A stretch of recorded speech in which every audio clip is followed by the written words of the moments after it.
Hey guys, what's up? How's everybody doing this evening? I hope everybody is doing well. See what we got going on here. Hey, Michigan Wifey, good to see you. I knew you'd be here. We have 2 people here so far. Anybody else who's here, be sure to comment so I'll know who you are, because I'm on StreamYard, so I can't see who you are unless you comment. Is everybody ready for Christmas? I'm not. I found that the older I get, the Christmas doesn't, it's not as fun anymore. All the kids we have are teenagers now. Hey, Dandylinus. Good to see you here. Appreciate it.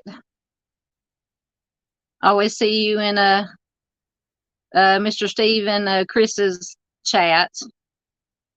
And I noticed that Mr. Steve was not having a show tonight because he's on the road and getting ready for Christmas. So I thought this would be a good time to do a little bit of brushing up on my live skills. Try to get a little bit better at it anyway. Tonight we're going to be talking about hey Ro, how you doing? Or Carmen, I think that's your name. Good to have you here. Where are you from? I don't know if you've ever told me or not. If you don't mind telling me, you don't have to if you don't want to. But tonight we're going to be just talking about because on the last live stream I did, or the live stream before, we did some infamous true crime locations that dealt with serial offenders. So tonight we're going to kind of do the same thing, but I found a lot of so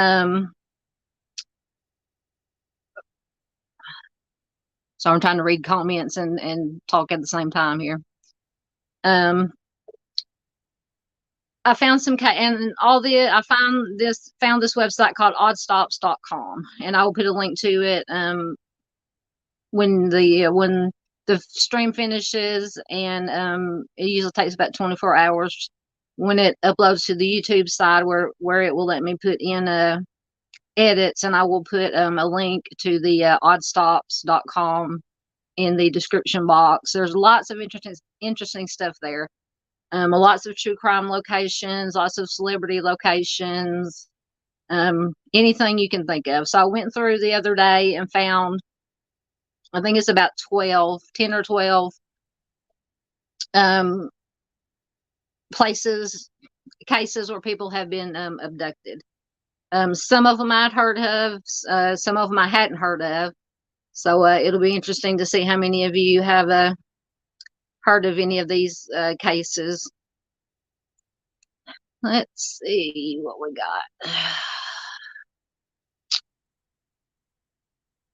Michigan Wifey says, I take care of my grandbaby who's 18 months, Monday through Friday, so she gets me excited for the holidays. Yes. The holidays are always a lot funner when either you yourself are a kid or then when you become an adult and you have your own kids and grandkids, it's fun. But like I said, all of our kids are teenagers now, all the kids in our family, so all they want is money. So I mean, it makes the shopping a little bit easier, because I'm not a shopper. I've never been a shopper, so it's easy. They don't even care if they get a card. Usually I just get an envelope and stick some money in it and write their name on it and say, here you go, and they're happy. So but anyway, probably won't. I don't know what we're doing for Christmas. My mom has to work. I'm off because right now I'm currently unemployed, but I'm going to take a rest of the holidays off, and then after the first of the year, I'm going to find me a new line of work, because the line of work that I was in was getting a little bit stressful, and I got burned out, so I had to make a decision. So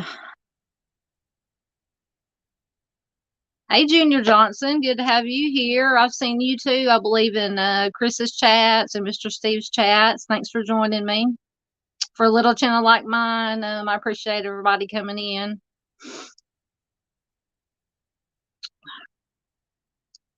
Yep, you're right, Dandelion. There are so many missing people. It's heartbreaking. Yep. Um, at I can't remember if it was my missing person video, missing person Monday video I did, but or maybe a live stream or something. I was talking about how just in Arkansas, because I'm in Arkansas, and just in Arkansas there are just, I mean, I could dedicate my whole channel to just doing Arkansas missing persons cases, cold cases. I try to branch out into other states, but yeah, it's just so sad how many missing people there are out there.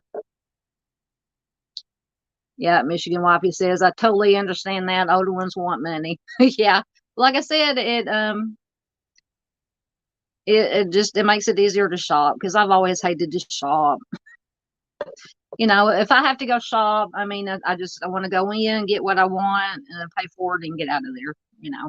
Which we did, had to go grocery shopping today. Me and my mom had to go to the Wally World to pick up, get some groceries for a Christmas dinner, and then we went and ate Mexican food after that. So I'm miserable because I stuffed myself as usual. I should know by now, because they always say you should stop eating before you feel full, but obviously I don't listen to that. But anyway, and then I woke up this morning. I don't know if I slept wrong, but I have really bad crick in my neck that I've been dealing with all day. As long as I keep my head pointed forward, it's not too bad. But I took some ibuprofen and some Aleve, so hopefully that'll help. Yep. Junior Johnson, I'm glad I'm not the only one that hates shopping. I've just never been a shopper. Well, in my teens, of course, a normal teenage girl, I love to shop, but the older I get, I don't like the crowds. I don't like I'm not a browser. I can't just sit there and browse through stuff. So I did not inherit that from my mother. My mother can do that. She could spend all day just looking at stuff, but so I'll go with her and do with that, and browse with her sometimes, but yeah. Yeah, Dandy says, I think someone could report on missing from each state. It's astounding how many go missing daily. Yes, and that's one of the things. No, that's actually sorry. For my case of the week video I'm going to do Friday, we're going to be taking a look at the Lyric and Elizabeth, from Evansdale, Iowa, that case, and we're going to focus on that case, but I have a couple of other cases to talk about, and to just take a look at statistics of abducted children in general, or missing persons in general, and then how rare these double child abductions and homicides are. Some of these statistics I read just blew my mind. I guess in this day and age of, you have the 24-hour news cycles and social media, so you're always hearing about all these kidnappings and child abductions and missing persons. But when I got to reading the statistics, I was like, wow. So stay tuned for that'll be Friday coming up on my case of the week. Like I said, we're going to be talking about and most of y'all, if you don't know, but if you've watched Mr. Steve's True Crime Web, he's covered Evansdale extensively. He's been out there to the place where they actually found the girls. He's talked to Drew Collins, which is Elizabeth Collins' father, and he's just done a lot of work on it. And I've never covered or covered that case on here. So, guys, like I said, after I looked at the statistics and just how rare these double abductions are, it just blew my mind. So I'll be taking a look at that Friday. Let's see what we got going on. Oh, Junior Johnson, are you from Michigan too? I see you in Michigan Wifey. You're Go Blue. I'm assuming you're talking about sports, football.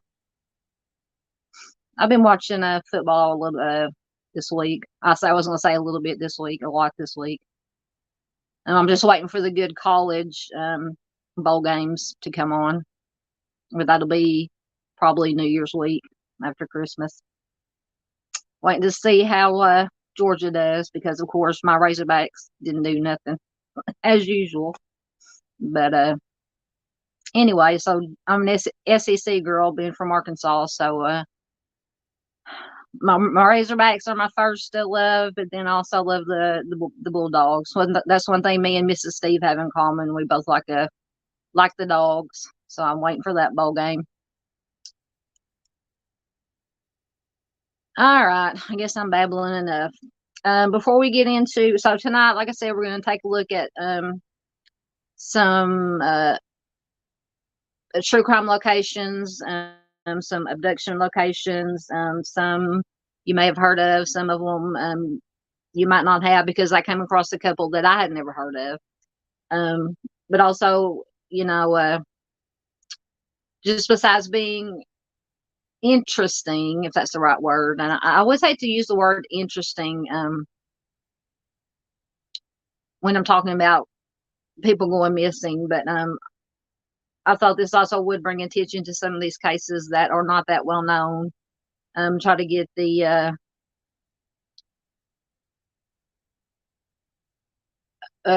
information out about some of these cases. But before that, I want to talk a little bit about, because if anybody's been watching my channel for any length of time, in May of this year, we had a young man, I believe he's 20 years old, who he was abducted, named Amir Ellis. And now this was a witnessed abduction. He was abducted by 3 individuals. Of course, after that, he has never been seen again. A week after he was abducted, 3 people were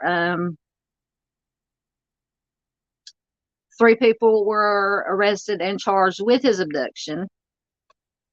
And if you haven't heard of this case, you can go to my playlist, and it's listed under Amir Ellis. I think I've done 2, the main video giving all the details, and then a follow-up video with some more information.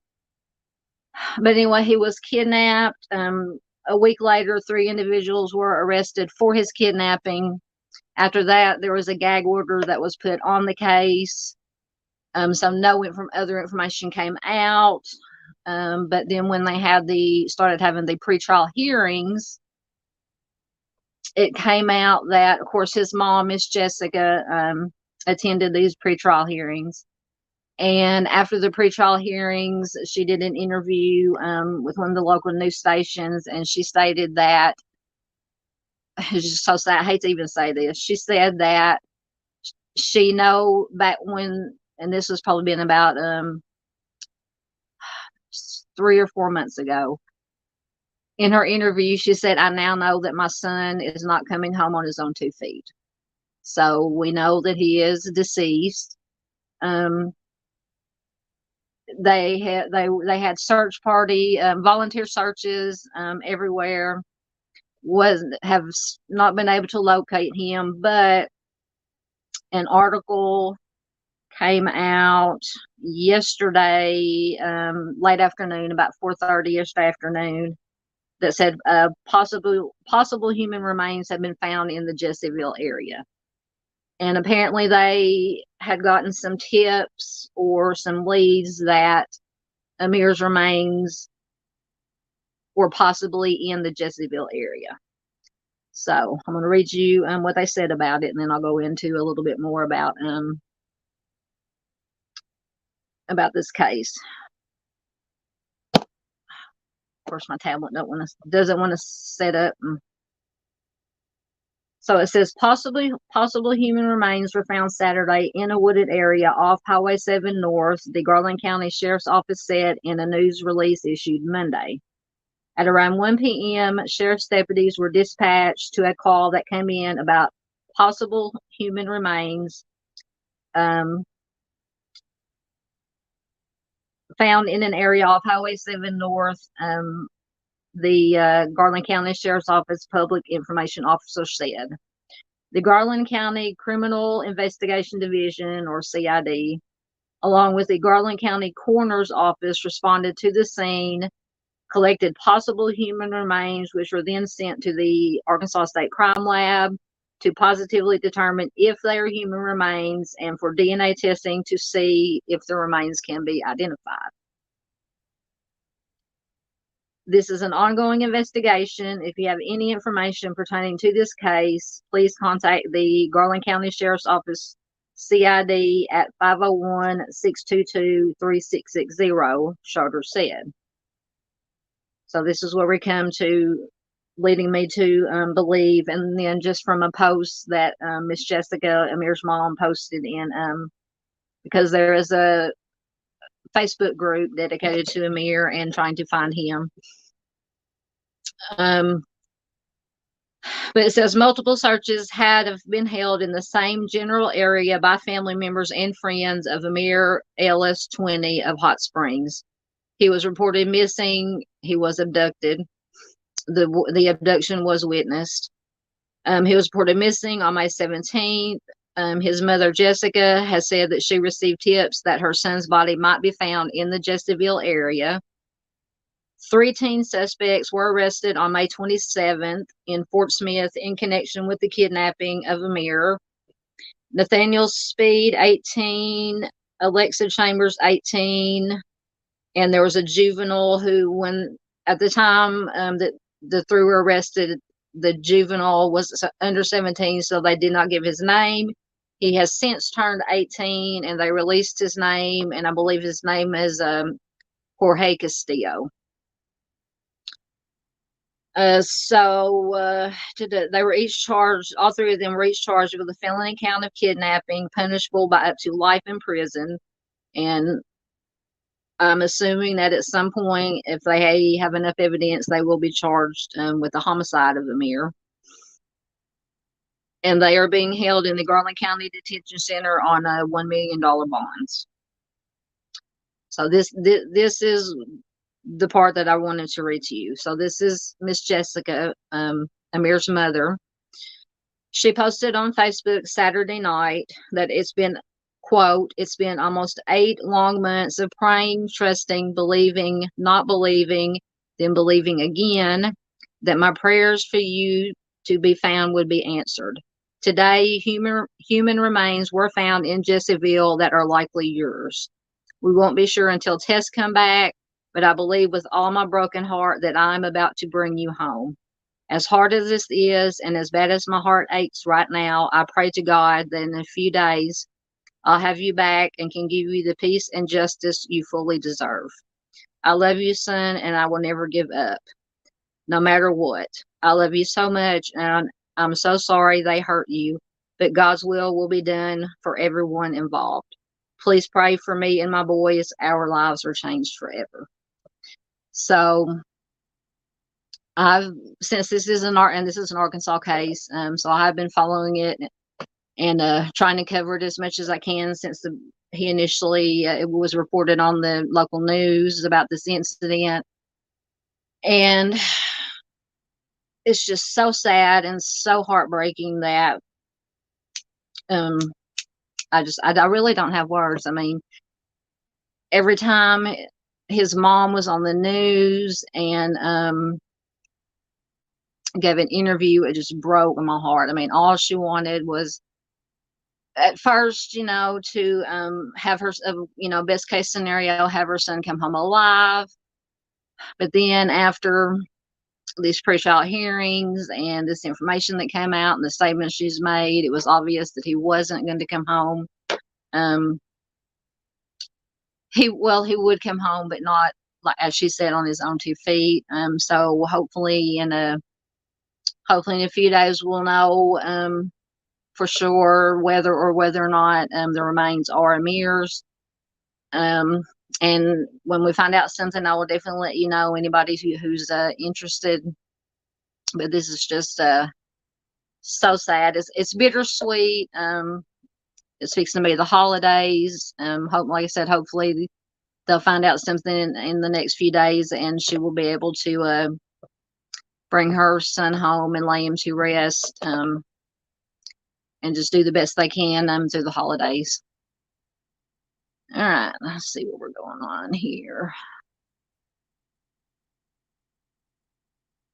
Yes, Linus, it's very, very, very sad. I think in the long run, the big picture, it's going to rank up there as far as Arkansas cases, up with the Morgan Nick cases, the Clashendra Hall, Melissa Witt.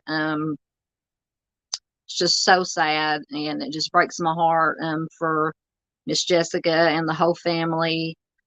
But at least, hopefully, like I said, almost lost my stylus. Hopefully, they'll be able to bring him home and put him to rest. All right, so that was that. Okay, I guess I'll quit. Never, if there's any other case, I just had just this, like I said, this is an open chat. If there's any cases, I think I saw up here. Yeah. Junior Johnson. I'm from Adrian, Michigan. We have a big case. Dee Warner, her husband has been charged with her homicide. I haven't heard about that one, but I will definitely look into it. Yeah, I'm always looking for like I said, I could dedicate my whole channel to just cases from Arkansas and missing persons, but I try to I'll do a case from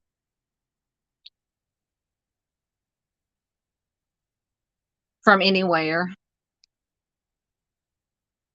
Welcome, Steelers BB Girl 17 from Ohio. Thanks for joining in. I take it you're a Steelers fan from your name. I like the Steelers.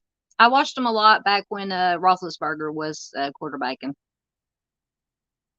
I think they got who is it, Kenny Pickens or Kenny Pickett now. Let's see what we have going on. See if make sure I haven't missed anything.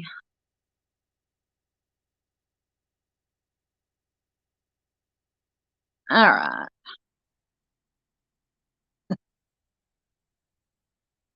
Yeah, Kenny Pickett. But isn't there another player, either one of the receivers, the running back, this last name is Pickens? I could be wrong. I haven't got, they don't show, down in Arkansas here, they don't show a lot of Steelers games unless they're in the playoffs. Yeah, I like to watch my football. As far as NFL goes, I am, even though I live in Arkansas, I'm a Chicago Bears fan. And if any of you know about the Bears, you know how that goes. But I'm also, my second favorite is the Chiefs. So they're doing good this year, not as good as they have been, but hopefully they will make it through the playoffs and make it through the Super Bowl to the Super Bowl. My mom is a San Francisco 49ers fan. They're doing excellent. I have two younger brothers. The middle brother is a Cowboys fan. His wife is a Vikings fan. They live in Minnesota. And I have the younger brother. They like the Colts, and they watch a lot of baseball too. They're Atlanta Braves fans. So our family runs the gamut of of teams that we like. All right, let me get to.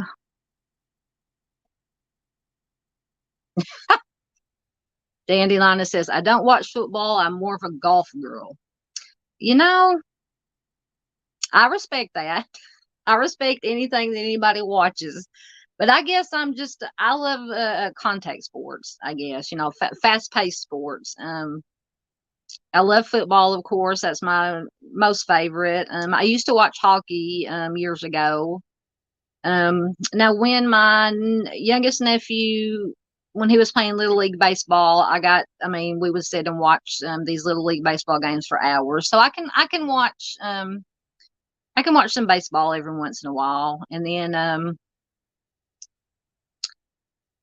when as far as college baseball, if the Razorbacks make it into the College World Series, I'll watch that. But golf, you know, Steelers girl says she likes playing golf too. I'm telling you, I would throw a hip out trying to swing a golf club.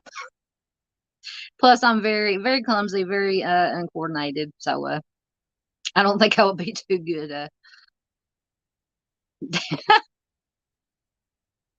Dandelion says, I play Tiger Woods golf on the PlayStation. I might could do PlayStation. I don't know. All right. Let's see. We're already 25 minutes in. I hadn't even got started on what I wanted to talk about. That's okay. We can, yeah, Dandelion says less injuries that way. Exactly. And at my age, I could look at a crack in the floor and fall over it and break a hip or something. All right, before we get into get my slides going.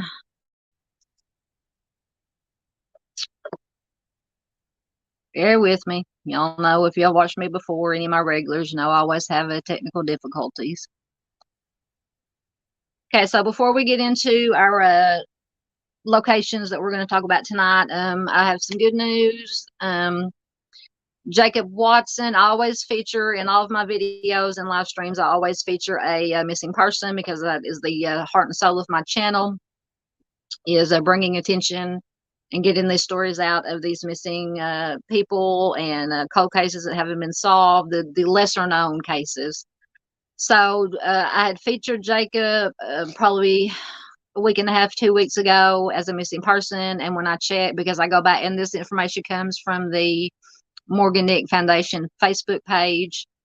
So I go back and check on people that I featured and also look for people to feature for my videos. So when I went back to check, Jacob Watson has been found safe. He had went missing. He was 25 years old. He went missing from Fayetteville, Arkansas, but he has been found safe. So thank goodness for that. It's always good to be able to bring some good news about missing persons that have been found. Sorry, had to get a drink. But then we get to our missing, and I have two tonight. The first is Jemiah Ward. She is just 15 years old. She went missing from West Memphis, Arkansas, December 6th. So about a week, almost 2 weeks now. She's a black female, 5'4", 109 pounds, with black hair, brown eyes. She was last seen She was last seen in the East Jackson area of West Memphis, last seen wearing a maroon shirt, black leggings, and she was barefoot. So if you have any information concerning Jemiah's disappearance or possible whereabouts, please contact the West Memphis Police Department at 870-732-7555. And now this one is very important, very urgent. This is Chris Hood. He's 22 years old. He went missing December 16th, so 3 days ago, from Mountain Home, Arkansas. He is a white male, 5'8", 175 pounds, with brown hair and blue eyes. Now, Chris is autistic. He has never been away from his caregiver. And the very scary thing that terrifies me is that he was last seen getting into a small blue sedan. And they believe that the vehicle he got in was possibly driven by somebody that he had met through online gaming. So this just terrifies me, because the first thing that came to my mind was online predator. You have even though he is a little bit older than a normal, and what a normal, well, I say normal predator, predators are not normal. But being that he's autistic, he has to have a caregiver 24/7. It was the first time he's been away from his caregiver. This just terrifies me.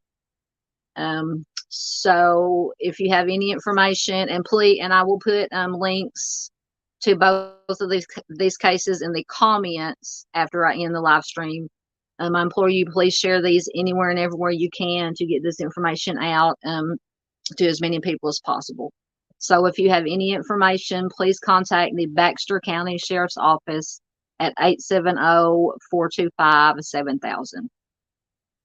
Like I said, both of these cases are very important, but this Chris Hood, this one, I'm just so terrified about this one, because it is so scary. We all know that predators or people with ill intentions will lure these young people through online chats or through gaming online. So I'm really worried about this one. I'm going to keep a very close eye on this one. All right, so that was our missing persons. Danny Linus says that's great news. Yes, it's always good it's always good to bring you good news about a missing person that's been found. And Andy wants to know, what's the weather like in Arkansas right now? How do you explain Arkansas weather? On any given day, it can either be 60 to 70 degrees or 40 to 45 degrees like it was today. This week, we're supposed to have a lot of rain, I think, starting Thursday. The temperatures are going to be in the maybe mid-50s, low 60s. Supposed to start raining Thursday and rain, I think, through Monday, basically through Christmas.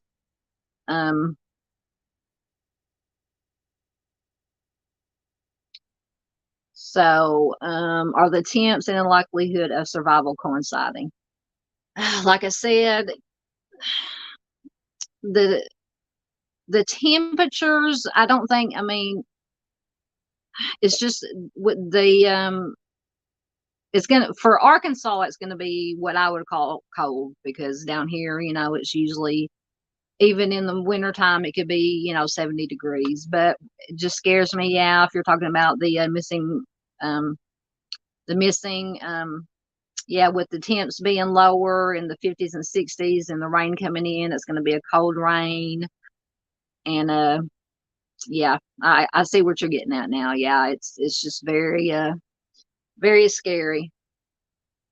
So hopefully these two young people will be found safely. Especially, like I said, Chris's case, the autistic young man, I'm just terrified about that one. Steelers girl, the older sister of some of my friends from school, went missing in 1994. I was 14 at the time. She was 18. She has never been found, and I still wonder what happened. I'm so sorry to hear that. Yeah, it's just these missing, these teenager, or anybody that goes missing, but especially teenagers and children.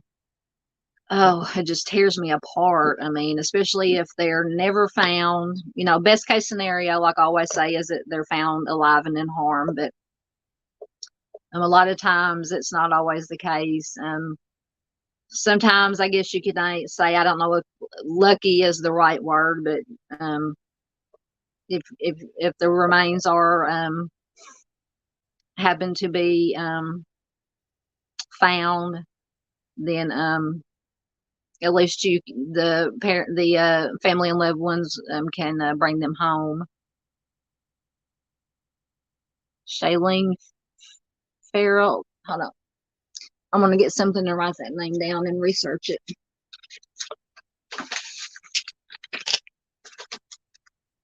Should have already had my notebook out. So Shailene Farrell, and this is in Pennsylvania.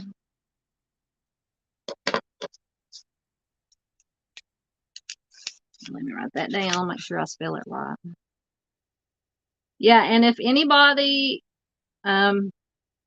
watching replay has any friends or family that have gone missing, or just any case from wherever you live that you would like me to cover that hasn't got attention, send me. You can email me at wildirishrose71@gmail.com. And as long as there's anything I can find on Google or any information that you can send me about it, I will gladly do even on, I know I'm just a small channel, but I mean, even if just one person sees it, that sometimes that's all it takes. Just email me with information and the name and the state it's in, and I will definitely look into it. Oh, almost lost the name. Shailene Farrell. And I'm going to assume it is in Pennsylvania, but Steelers girl, you can let me know. All right, so let me put my book down here. Yeah, Dandy says that's tragic to never know who, to never know would be torture. Yes, most definitely.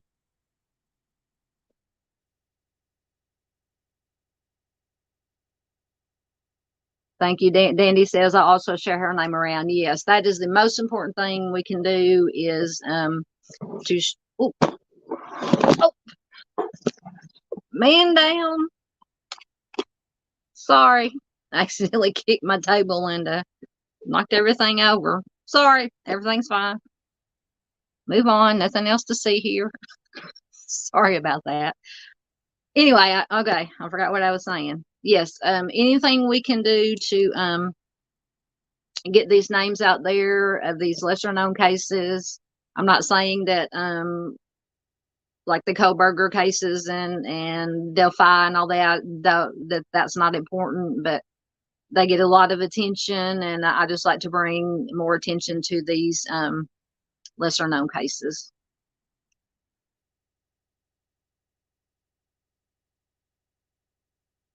Steelers girl, there has been some rumors of a couple suspected serial offenders, but nothing really substantial from Piqua, Ohio. I have to look into that too. Hey, Lone Pony, good to see you. I'm late. I'll have to catch up on replay.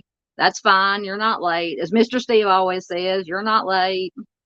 I was almost late because I got a new setup or a new place that I do my videos from now, and I had to commandeer the chair that my cat likes to sleep in. Well, of course, as soon as I started getting ready to sit down to do the video or to do the live stream, what does the cat do? He comes and gets in the chair, and he does not want to move. He eventually moved, though. I won. For once, I won against the cat. Usually the cat wins, but I won.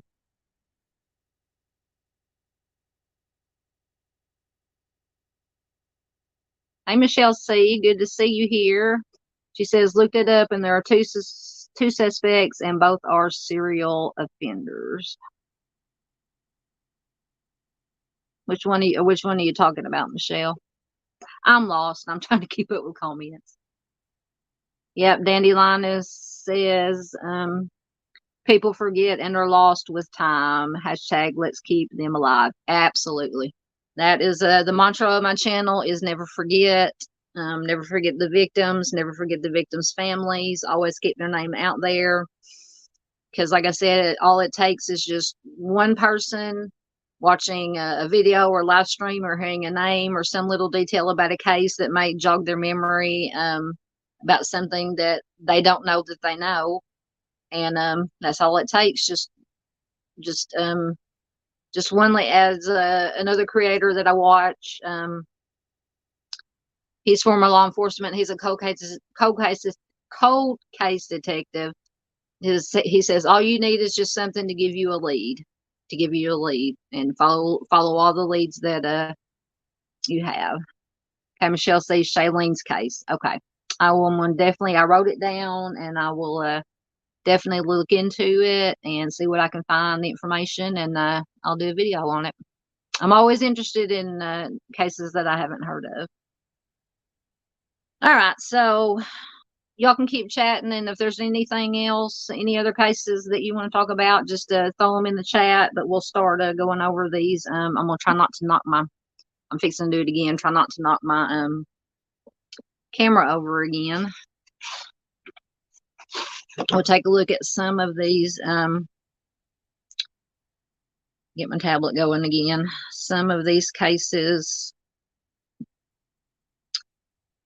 Find the right. All right, so Oh, I already did that one. Come on.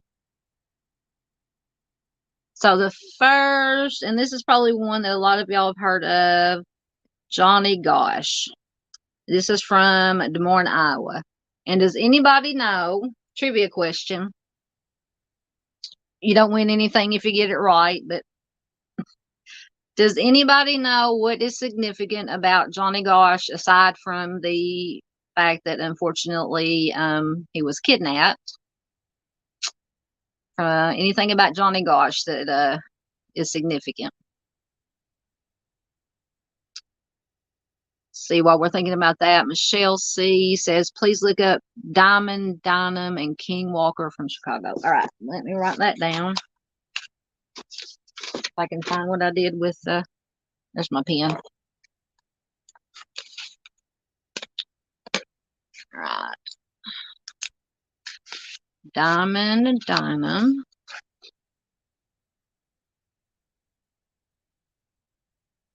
Dynum. King Walker.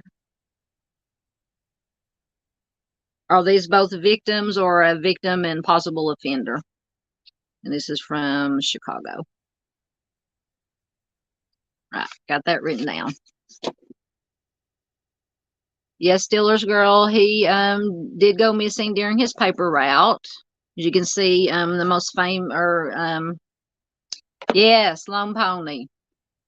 Milk Carton Boy. Yes, he was either, I've heard different accounts, but he was either the very first or one of the first missing children that was featured back in the 80s on the milk cartons. So, yes, thank you, Lone Pony. Yeah.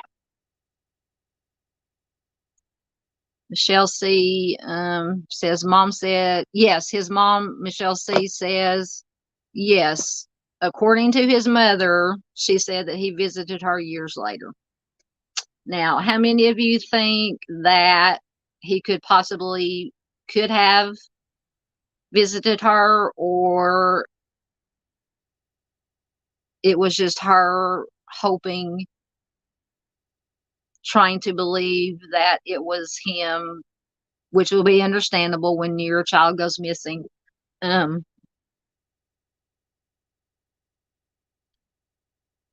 many of you think that it could have been him, or no? It was just his mom hoping, wishing, thinking that it could be him.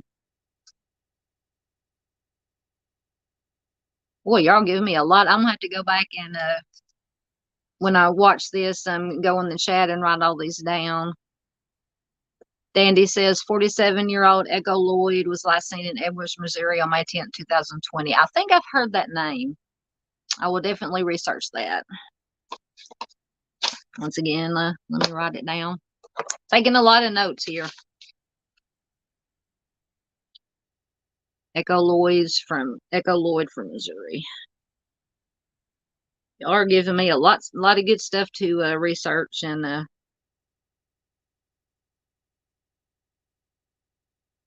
look up.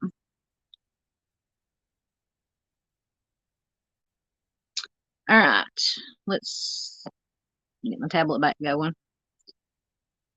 Let's take a look at Johnny Gosch.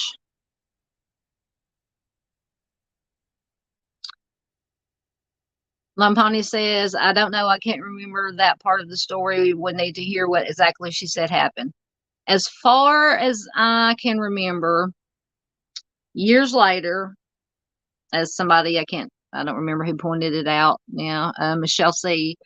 Years later, his mother claimed, and he was probably, I think, maybe according to her, maybe in his late teens, early 20s. She claimed that he came, knocked on the door, came in. I can't remember exactly what was said. He said something to the effect that I'm okay, but like I said, it's been a long time since I've brushed up on this case, but yeah, it was just weird. And she said he came in, said I'm okay, but I can't stay, and he left. I believe is the basis of of the story. Michelle C says Diamond is the aunt, King is a nephew, both missing. Aunt is an intellectually disabled adult, and nephew was 2 at the time. Oh, that is so sad. That, yeah. I will definitely look into that, Michelle. Thank you. Yes, Steelers girl says, I do not remember that part of the story. There are so many scammers out there. They take advantage of victims' families. It is so sad. Yes. That is what I tend to believe, is that this person, this gentleman, young man that came, was probably a scammer trying to either play games, or I don't know if he thought that he could get some kind of money or something out of the deal. But yeah, in my heart, I don't believe that it was actually Johnny. It would be wonderful if it was, um, but yeah, I think it was probably some kind of scam, or just somebody playing a sick joke, or a sick, there are a lot of sick people out there. Shall C. Echo's case needs more attention, as does King and Diamond's cases. Yes, I have got them written down. I will most definitely look into them. If you have any information about them, even just the basics, you can email me at Wild Irish Rose 71, and this is all small cap altogether, Wild Irish Rose 71 at gmail.com, and I will look into it. Oh, thank you, Dandy. Dandy says, you have a sweet small community. May you prosper and grow. Thank you so much. And y'all, yeah, I love everybody in my community. I've seen a lot of new faces or new names in here that I've never seen before. I appreciate you so much for joining in. And then, of course, I've seen some names that I do know, either from people that watch my channel, or like Dandy and Lone Pony, that I've seen in Chris, the Mom Crew chats, and True Crime Web with Mr. Steve in their chats. So I just appreciate you so much for coming out tonight and listening to me babble for a little bit, and it's very much appreciated. Small channel like mine, because I don't do this too. But if anybody here that hasn't subscribed, go ahead and subscribe. But I'm not looking. I don't do this channel to get all the subscribers so I can become monetized. I do it because I'm passionate about missing persons and unsolved cold cases, and trying to bring attention to these lesser known cases.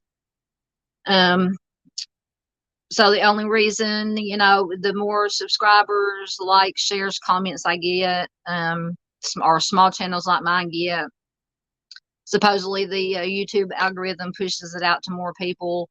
So of course, the more people that see these stories, the better to get this important information out. So thank you, Dandy. I appreciate that. All right, let's see what we got to say about Mr. Johnny Gosch. So, like I said, this is located in West Des Moines, Iowa. Johnny was a 12-year-old paper boy who vanished from his neighborhood on September 5th, 1982. He's been missing ever since. Like I said, he's never been seen again. On the morning of his disappearance, Johnny left this house that you see pictured. Well, that's not the house. That's the actual place where they found the corner where he was abducted from, presumably because that's where they found his paper wagon. On the morning of his disappearance, he left his house. He walked to the corner of Ashworth Road and 42nd Street, where he picked up a stack of newspapers that he was supposed to deliver. A few hours later, a neighbor called Johnny's father and complained that he hadn't received his morning newspaper yet. Of course, Johnny's father thought this was odd, so he went looking for Johnny. As he was walking through the neighborhood, he came across the red pull-along wagon that Johnny used to tow his stack of newspapers, which is pictured up in the upper right-hand corner of the picture there. The wagon had been abandoned on the corner of Marquardt Lane and 42nd Street, which was just one block from Johnny's home. Significantly, the wagon was still full of papers, and this was a sign that he hadn't completed any of his deliveries.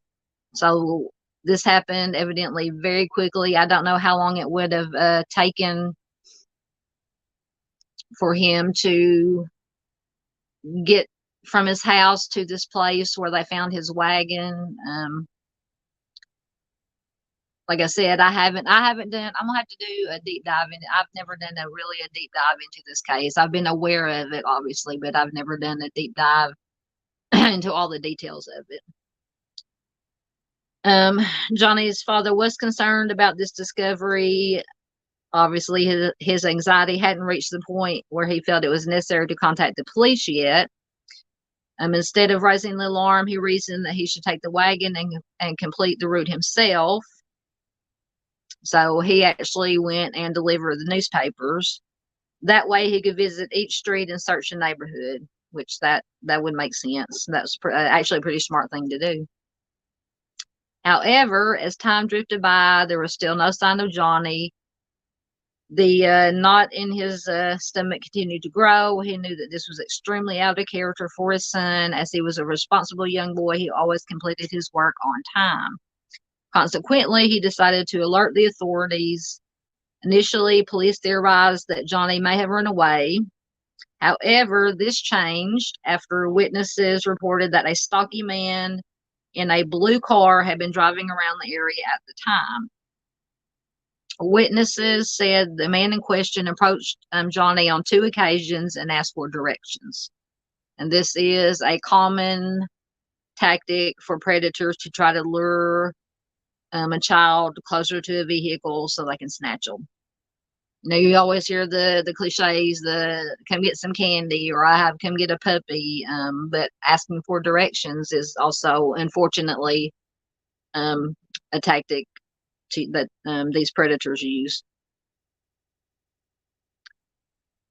So another person claimed that they had seen a silver Ford Fairmont parked near the corner where the wagon was later found. Although the authorities believe that he was kidnapped, no arrests have ever been made. My tablet will not sit up. Yeah, so this is a very sad case. Once again, one that has never been solved. Hopefully one day they'll get a tip or something that will help break this case. More and more cases are being solved these days using the genetic genealogy, which I personally, there's varying opinions about the use of genetic genealogy in helping find offenders or victims. But personally, I think, I mean, if it helps find either a victim or an offender, I'm all for using it. I understand the privacy issues, but I think it's a good tool to use, you know. So that was Johnny Gosch. Yep. Lone Pony says, poor dad, I can imagine the different emotions going through his mind. Yeah. Yeah. I just cannot, knock on wooden head. I have never had a family member, that I've lost, who's either been a missing person or been the victim of violent crime. We always say we know how other people feel, but we really don't. I know how I would, well, I say I know how I would feel, but hopefully I'll never have to know how I would truly feel. But yeah, it's just so sad. Yeah. Dandy Linus, as a parent of any missing child, under any circumstances, it has to be so crushing. Yes. I mean, and even just,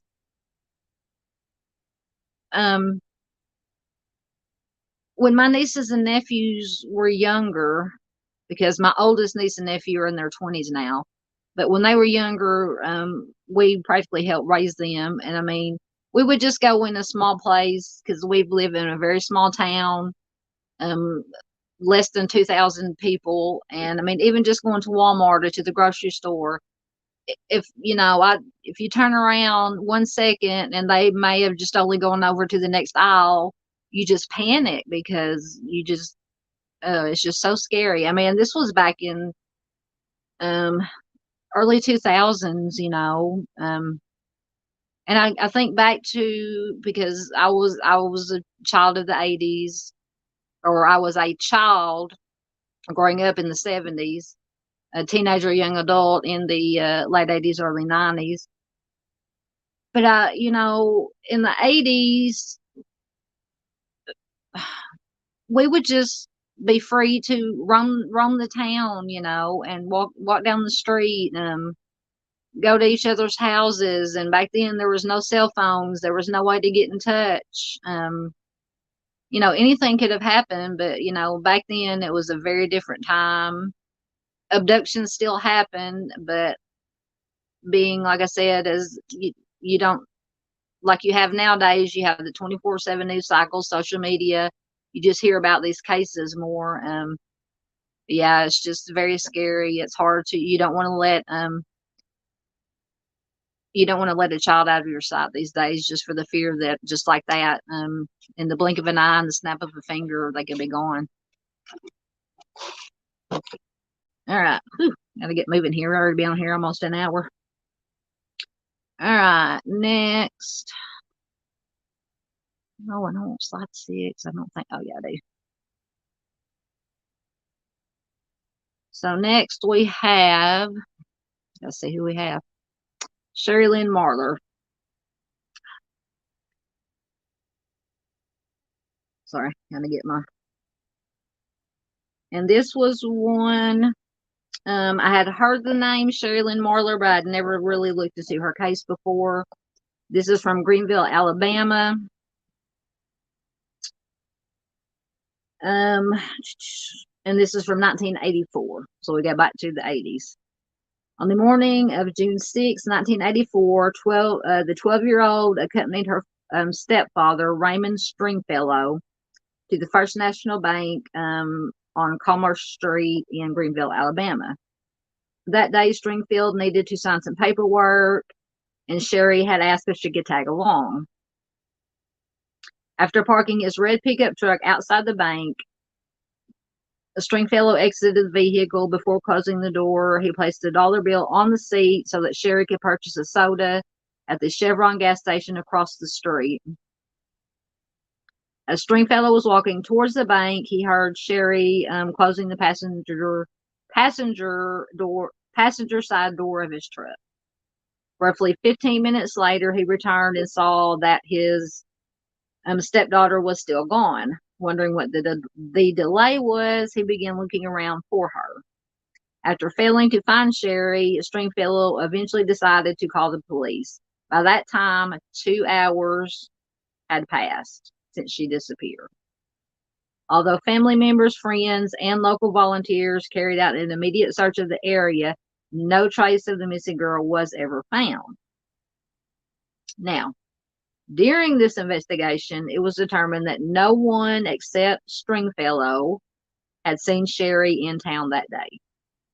So that gives you an idea right there of what trying to move my camera without knocking it over again.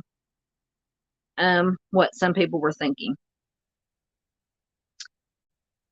Following her disappearance, there were reported sightings of her in places such as Mississippi, Georgia, and New Orleans. Unfortunately, none of these sightings were ever confirmed. Investigators do not believe that a stranger abducted Sherry. In their opinion, and this makes sense once again because I live in a very small town, a stranger would have found it very difficult to drive into the downtown area of a small, close-knit community and kidnap a girl off the street without being noticed. This is very true. Like I said, I can speak from experience. Like I said, I live in a town of less than 2,000 people. It might be barely 2,000, but it's just under 2,000 people. Everybody knows everybody. Everybody knows everybody, everybody knows everybody's kids, it would be very hard for a stranger or strange vehicle would be noticed, and it would be very hard for a stranger to come and snatch a kid in broad daylight off the street. So I agree with what they say here. It says that Stringfellow was cooperative with the police, answered all of their questions. However, he refused to take a polygraph test. Now, that could be something, could be nothing. A lot of people don't want to take a polygraph test just on the general principle, even though they're not admissible in court. But be that as it may, there has been almost no movement in the case over the past 4 decades, as all of the tips and potential sightings have led nowhere. The only fact that seems certain is that a young girl vanished on that summer morning in 1984 and was never seen again. To this day, Sherry Lynn Marlar remains listed as a missing person. So once again, girl, 12-year-old girl, let's say she was 12, yes, just snatched off the street in broad daylight. And once again, I encourage you to my Case of the Week video that I'm going to upload Friday. Watch it, because I'm going to give you, we're going to be going over, if you missed it, if you weren't here at the beginning, we're going to be going over, we're going to be talking about the Evansdale, Iowa case, Lyric and Elizabeth, and we're going to talk about some statistics of child abductions in general, and then the statistics of double child abductions and homicides. It will blow your mind. It's very rare. So stay tuned for that video Friday. Let's see. Dandelion says, I ran off at 5 and rode my tricycles 6 blocks to the market to steal chiclets. I've run away since I could. You rode a tricycle 6 blocks? Oh my goodness. To steal chiclets. I remember chiclets. I haven't had chiclets in forever. So you just did it because you could? Is that what you were saying? Lum Pony says I ran away too under similar circumstances. You know, I don't think I ever ran away that I remember. Of course, I grew up and still live on the family farm. We have a farming family. Not so much anymore. My grandparents have passed away, and we rent the land out to other farmers that farm it and get rent money from it. But anyway, so, you know, growing up in the country, you know, it's not way out in the boondocks. You know, it's 5 minutes and we'll be in town. But, you know, growing up in the country, our backyard was, you know, pastures and fields and creeks. So we had, you know, lots of land to explore. So I don't think it ever really crossed my mind as a child to run away. Maybe a couple of times as a teenager if my mom and dad didn't let me go somewhere that I wanted to go. But, you know. But, you know, if you're what I call a city kid, you know, it would be different, I guess. Yeah, Lone Pony says Evansdale breaks my heart. Me too. Yeah. Like I said, we will be constant Friday's video will be focusing on Lyric and Elizabeth, but also 2 other cases of double abductions. One that I'd never heard of, and then one that, unless you've had your head in the hole for at least the past few months, you will definitely know the other double abduction and homicide that we're going to briefly talk about. Hey, Karen Lee, good to see you. Good to have you here. I'm excited. I think this is the most people I've had at one of my lives since I've been doing them. But I can understand, you know, I'm a small channel, and I have to try to fit my lives in. I usually do them during the daytime, as of right now, as I'm not employed right now. But I don't like to do them during what they call prime time, because that's when Mr. Steve from True Crime Web or Chris from Mob Crew do their lives. And I always want to, especially Mr. Steve, because he has been such an inspiration to me and has given me so much encouragement and support I was a guest. He let me co-host or a guest with him last Tuesday on his show. And so I always want to go whenever I can and to their lives and participate in their chats and support them as much as I can. So I have a hard time finding the chance to go live at night in what they call the primetime hours. But I saw that Mr. Steve wasn't doing a show tonight, and I don't think Chris had a show tonight. So I said, I'll just schedule one for, I scheduled this, I think, 2 days ago, but if either one of them would have had a live show tonight, I would have canceled my live too. So we all can go enjoy either Mr. and Mrs. Steve or Chris. Aaron says, just saw you were live. That's fine. That's fine. Like I said, and anybody who doesn't catch the live, you can always catch the replay.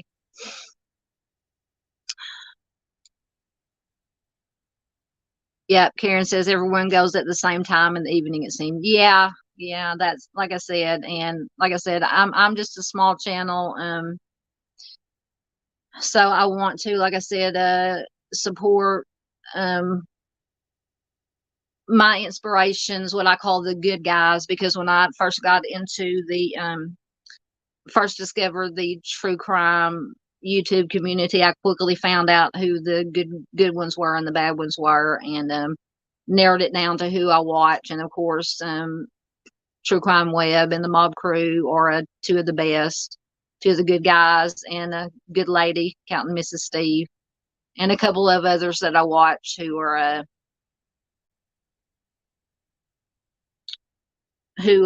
straight shooters, not a drama, no drama, give you the facts. They know their stuff, and that's what I like. Yeah, Danny Line says the bestest of people are here. Yes, ma'am. Oh, thank you, Lone Pony. Says, I love your lives. You're an amazing person with pure intention. So much appreciated. Thank you, Lone Pony. You, everybody that tunes into my lives, who watches my videos, gives me likes, comments, thumbs up, is very much appreciated. Like I said, the most important thing to me is getting these stories out to as many people as possible. That's all I want to do is get these stories out. And I try to do it in the best way that I know how, to be a positive ambassador and a positive voice to the best of my abilities to get these stories out there. So thank you so much, everybody, for all your comments. All right, let's see what we got going next. Excuse me. Oh, we're going backwards. I always had trouble with my slides. All right, the next one is Danette and Jeanette Middlebrook. Now this one, once again, hold on. I knocked my camera over again. Lord have mercy. This is like a danger zone around here. Here, let me move this, because that's what keeps, I don't have enough room here. Oh, Lord Jesus, save me. Jesus, take the wheel. Okay. I'm so sorry. I got the new setup, and I haven't, as you can tell, I haven't got it quite oh, good Lord of mercy. Lord Almighty. Jesus, Mary, and Joseph is the Irish in me comes out. Okay. Karen Lee, you're doing good things. Thank you so much. Now everybody's laughing at me. Lone Pony's laughing at me now because I dropped my camera again. It's okay. I laugh at myself. Purely understandable. Okay, where are we at? Danette and Jeanette Middlebrook. All right. Oh my gosh. I'm going to do it again. Oh, goodness gracious. Okay. I know. I got to have a drink. Maybe I should have added a little something to my drink before the show. Anyway.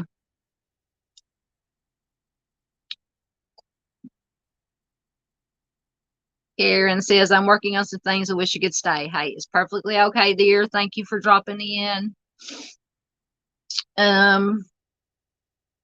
You can always watch the rest of it on replay if you want. I'll try not to have any more catastrophes. I think I've knocked my camera over about 3 times already. So I appreciate you coming in, Karen. Always glad to see you. Always glad to see you. In the other chats, Chris's chats and Mr. Steve's chats.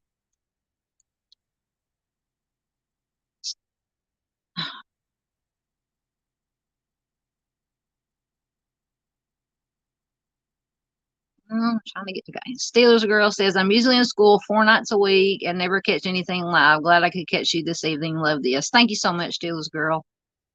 It is so good to have you here. It's good to have everybody here. All right, so we will take a look at Danette and Jeanette Millbrook, who are twin sisters, and this is from Augusta, Georgia. Pick this up so I can do this. So my back's giving me trouble again. All right. The fraternal twins were last seen on March 18th, 1990 by an employee who worked at the gas station that you see pictured there. At the time, it was called the Pumping Shop. These days, it is known as Augusta Mart. The clerk who worked at the gas station knew Danette and Jeanette. Following their disappearance, she recalled how the 15-year-olds had purchased some candy and then left around 4:30 p.m. At the time, she didn't notice anything about their behavior that might indicate they were anxious or scared. This was the last confirmed sighting of the girls. Earlier that day, the girls had walked to a local church on Laney Walker Boulevard. After returning home from the church, they reportedly told their mother, Louise Sturgis, that they had been followed by a man driving a van. Now that statement right there is terrifying to me. Sorry, I'm trying to get my camera, since I've knocked it over 3 times, trying to get it straightened out. So they told their mom that they had been followed by a man driving a van. At the time of their disappearance, the family had only recently moved to a new apartment. This move somewhat complicated matters for the girls, as their new neighborhood was 3 miles outside of their school district. So it was a new area for them. Evidently, they didn't know the area. Obviously, just moving there, didn't know the area very well. Although the city bus would take them most of the way, their mother could not afford to pay for their fare. Consequently, they called their godfather and asked him for a loan of money. The godfather agreed. The 2 girls made the lengthy trek to his place. When they finally got there, he gave them $20, which was enough to buy a 7-day pass on the city bus and some candy. After spending some time with Ted, the godfather, the Millbrook twins visited their cousin's house and asked her to walk back to their new apartment. However, she was not allowed to go because it was fixing to get dark. And apparently her parents didn't want her out after dark, which is understandable. Before heading home, the girls also stopped by their older sister's place. Strangely, they also asked her to walk back to Cooney Circle, which is, I'm assuming, close to where they lived, even though they knew that she had recently given birth. Unfortunately, she had to tell them no. She had just given birth to. She had a baby she was taking care of, and I'm wondering if because I said it was strange that the girls asked their older sister to walk home with them. I wonder if this was because, and I don't know if this is before or after they saw thought they saw the man following them in the van. To me, that would make sense. If you saw this strange man following you in a van, you would definitely, at that age, I would definitely be scared and wouldn't want to walk home by myself, especially after dark.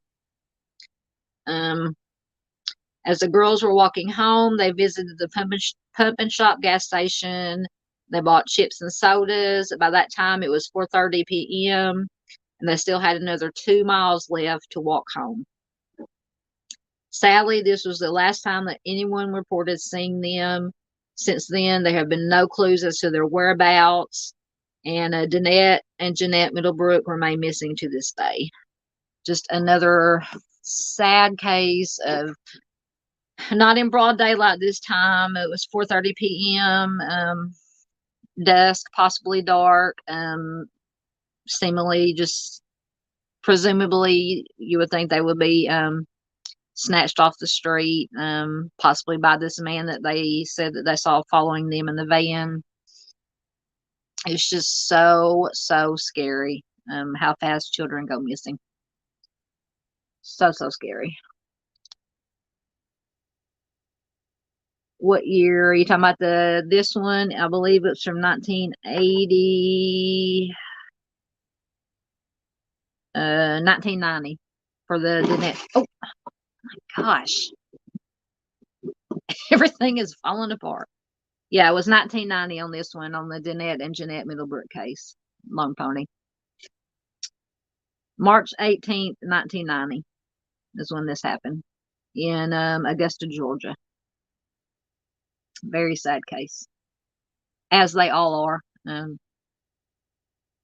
I've always said that when it always touches me more, especially when children go missing or are mistreated in some way, and of course if their lives are taken, and also elderly and people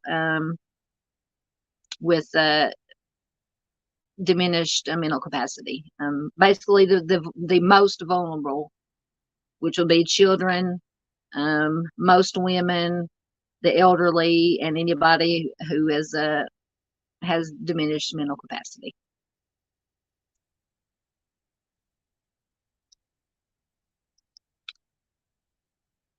Andy says, hearing about all the weirdos and the off-site storage containers lately is rather disturbing.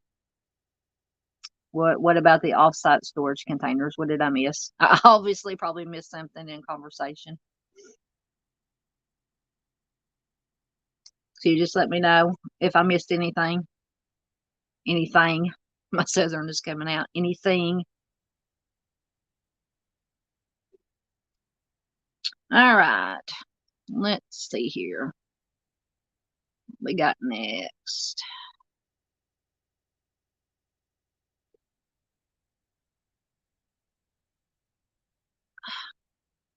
Oh my goodness, with slides. Take this off so I can see what I'm doing. Okay. So next we have Brian Schaefer, and this I've not deep dived into this, but I have watched a couple of other creators who have done videos on this, and this is very weird. So let me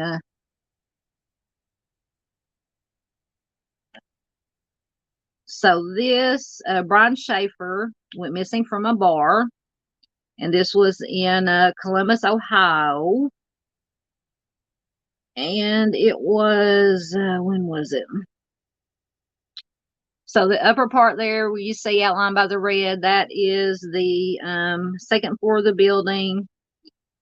And it was a bar called the Ugly Tuna Saloona, which this case is not funny, but just the Ugly Tuna Saloona. That is a fantastic name. It could be a name of a band, which that reminds me. Anybody who has ever watched True Crime Web, or mostly True Crime Web, if you know Dave, we all know Dave. I was watching and if you get a chance, check out Dave. You can find him if you go to the homepage of my channel here and scroll all the way down to the bottom. It says please visit our friends. Dave, the link to Dave's channel is there. He does lives usually at my time, and I am Central Time, United States time. And he will come on at like midnight or midnight 30. we were talking, I think it was the Vander Ark, the lady that horrible case that starved her. She had a child that was autistic and then apparently starved him to death. And he was showing some of the Dave was showing had some video, a news report that was showing her supposedly vomiting into this trash basket, and Vinny, Paul, whatever his name is, said it was crocodile heaving. I made the comment. I said that sounds like the name of an '80s metal band. So got a kick out of that. But yeah, the Ugly Tuna Saloona, or it sounds like a something, the bar you would hear in like a Quentin Tarantino movie or something. Yeah.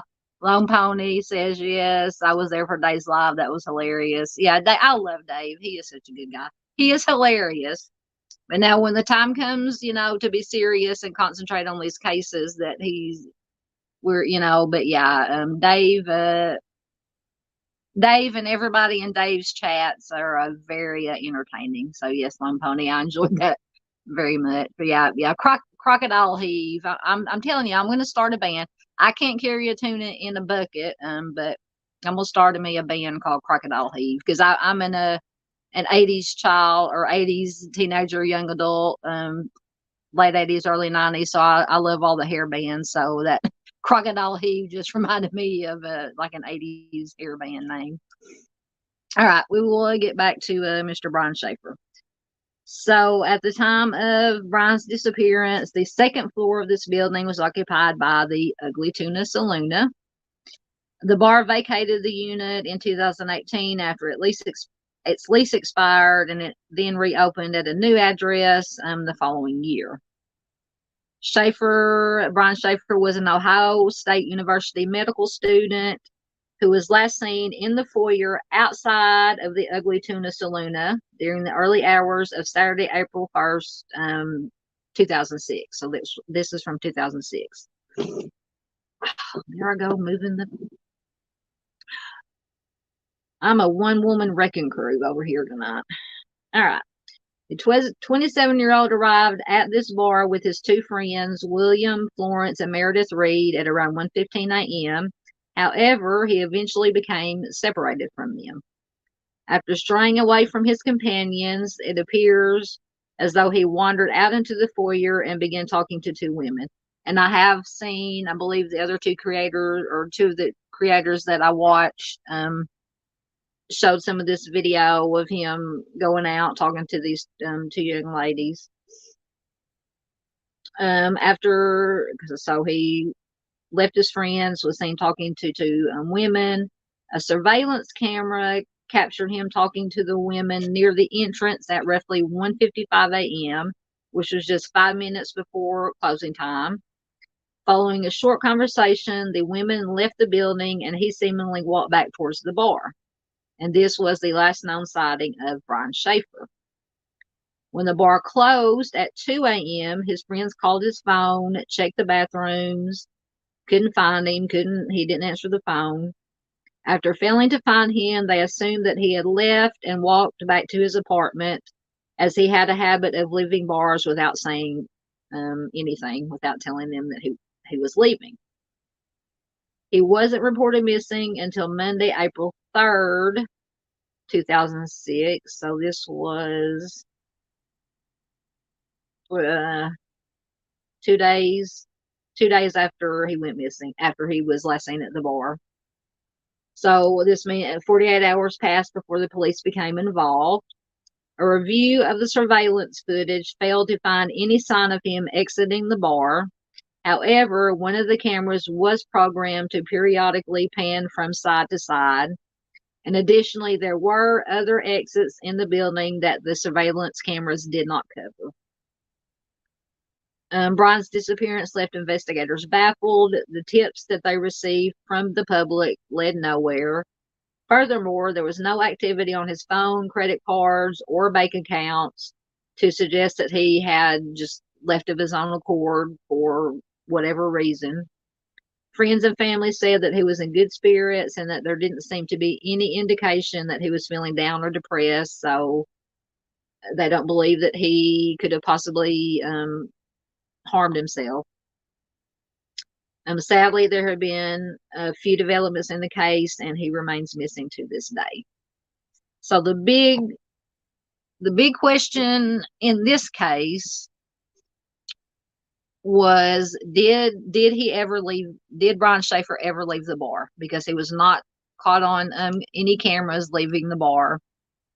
So people theorized that something happened to him. He was harmed. Somebody harmed him inside the bar, took his life, and hid him somewhere inside this bar. To me, just in my opinion, and I'm in no way a professional, to me, this would seem unlikely, because if, without being too graphic, if someone is deceased and is hidden somewhere, at some point you're going to start smelling something. You're going to start smelling the decay of human remains. And even if you just, and God forbid, any of you out there have never smelled human remains, but I'm at least, maybe you at least smelled animal remains, deceased animals, same kind of smell. Somebody, because I don't think it was like a huge bar, and even if it was, I mean, you would have, if he was harmed there and left there, somebody, trust me, somebody would have noticed it. In my opinion, he did leave the bar, because it does state in the story that there were other exits that the cameras did not cover. So he could have went out one of those other exits, and was just not seen on the camera leaving the bar. But what happened to him after he left the bar? He was never seen again. If he made it outside the bar, which in my opinion he did, what happened to him after that? And I'm trying to remember if there were any bodies of water or river or anything close, because one of the things when people come up missing, especially after they've been to a bar and possibly been, imbibing, drinking some beverages, is that you go out, and if there's a body of water around, you accidentally stumble into the body of water and drown. I can't remember in this case if there was any bodies of water around. I seem to remember that there may be some kind of construction site that was close to the bar, and that people, some people had the theory that either somebody harmed him and put him in this construction site, and he was covered up with concrete and was never seen again, or he was walking and fell into, but to me, unless it was just a very deep drop from this construction site, looks to me like he would have been found. Yeah, Lone Pony was thinking the way I was. Lone Pony says, I was just about to ask if there's a river or lake. Happens in Austin way too often. Yeah. Whenever I hear of anybody going missing, or the last place that they were seen was around some kind of body of water, that's the first thing that comes to my mind. They either accidentally, if they were walking, fell and stumbled into the water, or if they were driving, it's late at night, they're tired, or if they have been drinking and they drive off into the water. You would be surprised. Just, I've learned from watching professionals who know what, law enforcement who know what they're talking about, and people who search for missing persons, how hard it is to find a car in a body of water. And it doesn't even have to be that deep of a body of water. So you can just imagine trying to find a person in a body of water, much less a car. But yeah, so yeah, there's a lot of theories floating around out there about what happened to Mr. Shaffer, but But yeah, it is odd that if something did happen to him, whether it be, especially if it was an accident and he fell, like I said, if it was a body of water he fell into, it'd be understandable that they might not have found him because it's, but if he just fell, there's this construction site, maybe if I'm remembering correctly, it looks like he would have been found. Possible that some kind of foul play, but as Lone Pony said, I was going to mention this, he doesn't fit the normal victim profile. Yeah, that's what I was thinking too, because he was, how old did I say he was? I've already forgotten. Da, da, da, da, da. 27 years old. Yeah, it's usually, especially with males, it's usually very young, teens, maybe very early 20s. But yeah, 27 seems a little bit old or older for that, Stiller Girl says, I live an hour from Columbus and I cannot recall areas of water downtown, but if you hit the highways out of Columbus, there are numerous bodies of water. Yeah. And it is, and I'm trying to think, I don't think that he got into a car when he left, because I think he rode with friends, because trying to remember, like I said, it's been so long. I've just only watched maybe two videos from a couple of creators that did shows about this. The friends went out to the parking lot and got into the car, and I think they just assumed that he had walked, either I guess walked back to his apartment. But anybody that's watching now or watching replay, let me know if you have any more information, details about this, because like I said, I can it's been a long time since I've looked at this case. All right. Whew, been on here an hour and a half. All right. I may have to skip over some of these. Let's see what we got next. Next, we have Stephen Earl Craft. This was another one that I think I may have heard the name before, but I didn't know the details. Another very, very sad one. Another child seemingly just gone, just like that. So Stephen Earl Craft, and this is from Benton Harbor, Michigan. So I know there were some people. I don't know if Michigan Wifey is still here. There's somebody else here from Michigan. So might have heard anybody in here. Let me know if you've heard of the Stephen Earl Craft case. So this location that you see here is the location where Stephen Earl Craft was last seen, where he went missing from. The 12-year-old sixth grade student was last seen in the Benton Heights neighborhood of Benton Harbor, Michigan on Thursday, February 15th of 2001. So about 22 years ago. Stephen's family home was located on Holly Street. However, like many properties in the area, evidently the family home was torn down in 2005. And these days, it says the original neighborhood mostly consists of empty fields and overgrown roads. At around 6:45 p.m., Stephen left his house to walk his two dogs, and he never returned. It is believed that he disappeared at some point between 7 and 8 p.m. So I'm assuming, well, I don't know, it's Michigan in February. Would it have been dark at 7 or 8 p.m.? No, here in Arkansas at February, it's dark at like 4:30, 5 o'clock. But in Michigan, I'm trying to, I was never good at geography, but Michigan is, so if anybody knows if it would have been dark at around 7 or 8 p.m. in February in Michigan.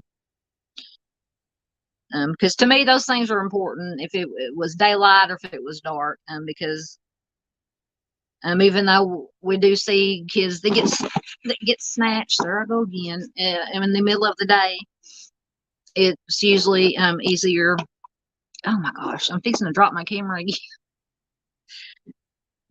It's usually easier to snatch children under the cover or snatch anybody under the cover of darkness. So Stephen's nothing wants to stand up for me tonight. Okay, so Stephen's parents did not worry when he failed to return home for dinner, as his married sister lived in the same neighborhood, and he frequently visited her house to play with his younger nephew. It wasn't until 9:30 p.m. that they contacted his sister, and she told them that he had not been there. The two dogs were found later, but there was no sign of Stephen. It says that February 15th, the night that he disappeared, was a cold night in Benton Harbor. Weather data showed that the temperature was about 32 degrees, so very cold, or it'd be cold to me, because I'm from Arkansas, and I'm spoiled because it's usually 100 degrees down here, but 32 degrees for anybody who's lived in Michigan may not be, they might not consider it cold. And the temperature continued to drop in the days that followed. Stephen left his home in a light basketball team jacket. He also wasn't wearing hat or gloves. Therefore, it is unlikely that he was planning on traveling very far. Given the temperatures involved, it would have been challenging for him to stay outside for too long without seeking shelter from the cold. Stephen's father said that they did. Now, this is what I found interesting and very, very red flaggy. Stephen's father said that they found tracks from his son's lug boots that led to Harbor Haven Ministries, which was on Irving Street, which was just one block south of their house. He also claimed that a, quote, large man from the mission, whom he did not know, gave him, quote, pointers on where to look for his son. It will be interesting to know who this man was, because obviously, it says that Stephen's father did not know who it was. Where did he say to look for Stephen? It says a search of a large icy pond on the northern side of the building led to nothing. So I don't know if this searching of the pond was one of the things that this man suggested. So yeah, to me, let me know in comments or in chat or replay if you think this man at the mission sounds a little sketch, as the kids say these days. A little squirrely. That's how I say it. It sounds a little squirrely to me. At the time of his disappearance, the 12-year-old had recently been suspended from Hull Elementary School due to a fight that he had with another boy. Although he reportedly acted in self-defense, school policy at the time dictated that both parties had to be suspended. That's per usual. That was the way it was back in the 70s and 80s when I was in school. I only got, surprisingly, I got into one fight in school. I didn't get suspended. I got into a little fist fight with another female, but I don't think we had to go to the office, but neither one of us got suspended. And anyway, that was back in my younger wilder days. I think I was actually in elementary school. It wasn't even high school. It was in elementary school. So Stephen's suspension ended on the day that he went missing, which meant that he was scheduled to go back to school the following morning.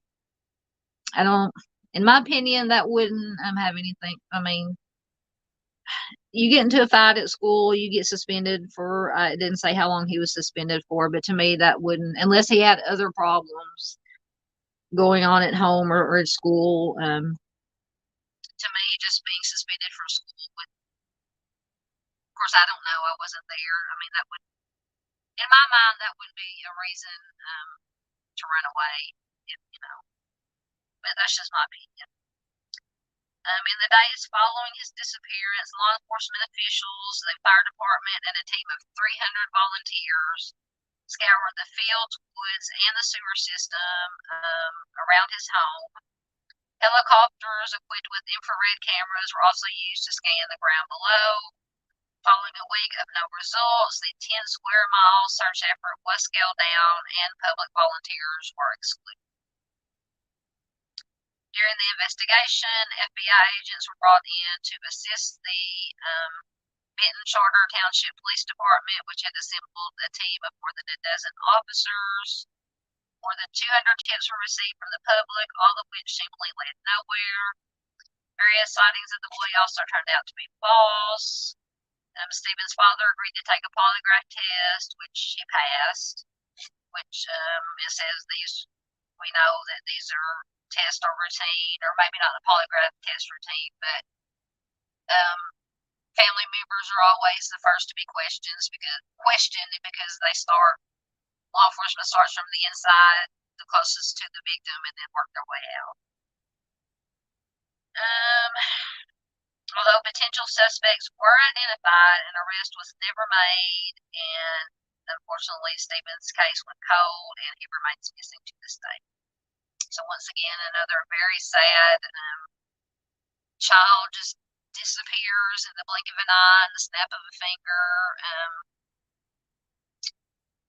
So Steelers Girl says, yes, it would have been dark by then. Yes. To me, I would want to know these things. If it's daylight, if it's dark, like I said, it would be easier to snatch somebody under the cover of darkness. But as we've seen in a lot of cases, some of these children and people are snatched in broad daylight.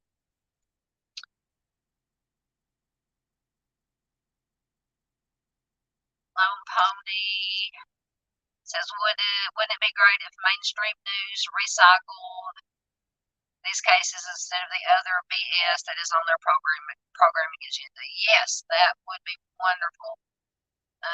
If they would feature these cold cases more. I understand they need ratings. What is a saying? If it bleeds, it leads.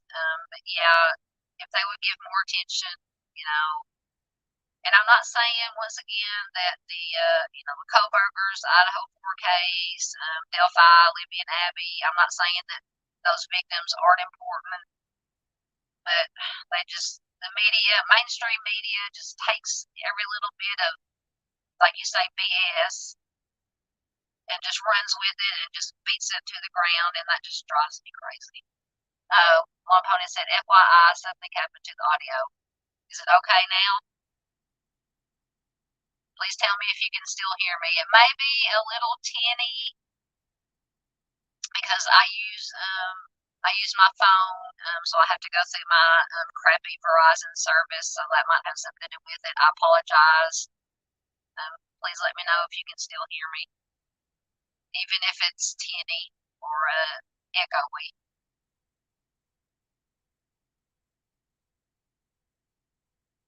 Say it's different. Good different, bad different. Like I said, it's probably it may have been because I've dropped my freaking phone 3 times already. I've got the volume turned up some. Okay, as long as you can hear me, okay. Yeah, like I said, I don't have out here in the boondocks where I live. Well, it's not that far out of town. It's like 5 minutes from town. I don't have Wi-Fi or internet, so I do everything through my phone. And I have Verizon, which is not always the most reliable. So that's probably what it is. So it's spotty. Plus, living out in the country, there's not a whole lot of cell towers out here. So sometimes I have noticed when I will go back and rewatch my live streams and my videos, the sound does go in and out. But please, if it goes to where you can't hear me at all, please let me know. Alright, so as long as you can somewhat hear me. Oh lordy, we're already at hour 45. Okay. Let's see what we got next.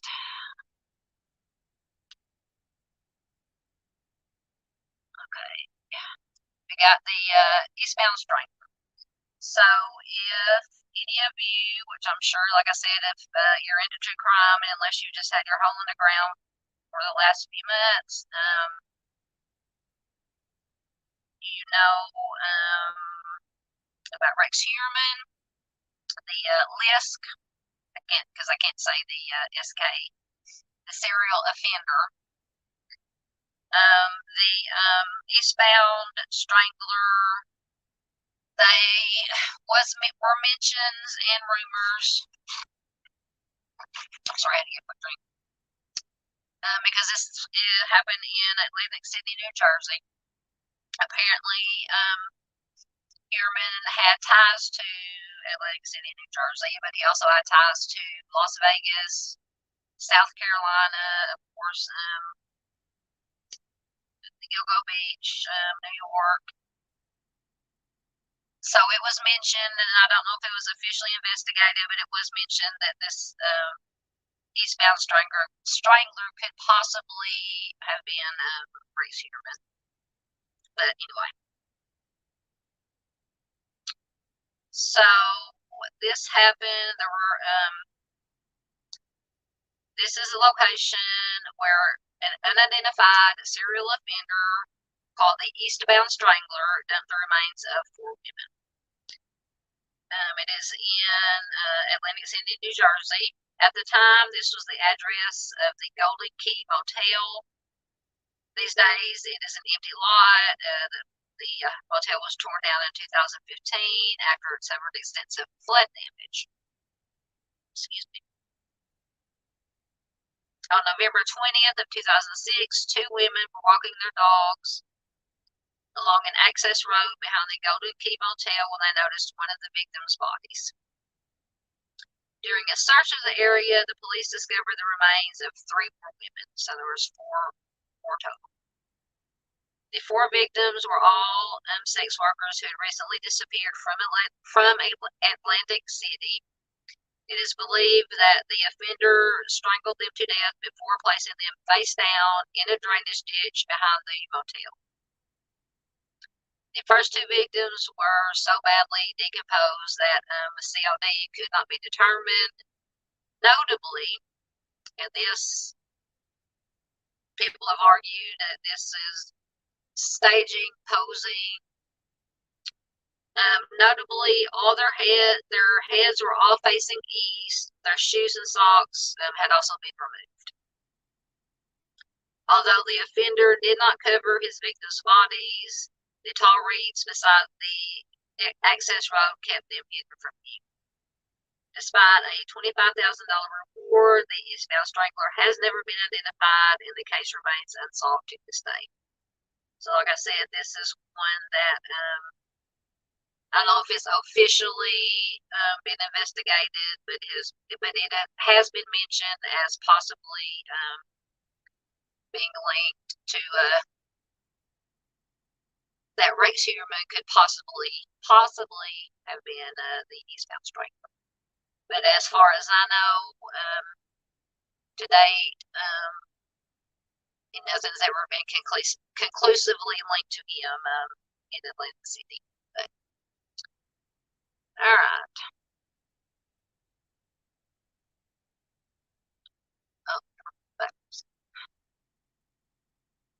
Right, now this is one that I had not heard about until I came across it on the website. And once again, this is from oddstops.com is where all this information is coming from.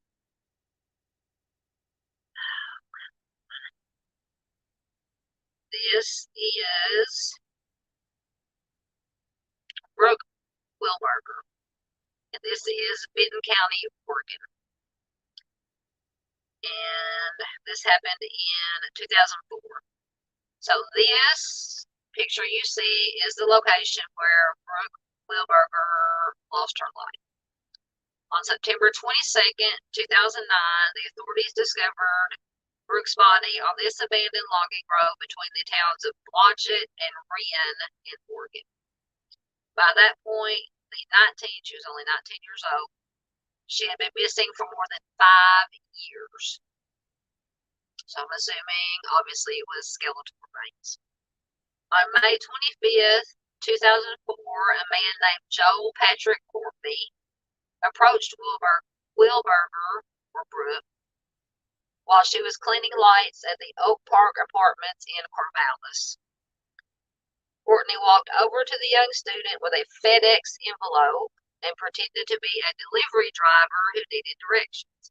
Once again, we saw the Johnny Gosch case that was apparently, allegedly, the ruse to get him to come closer to the vehicle was to give the offender directions. However, once he was close enough, he produced a knife and started dragging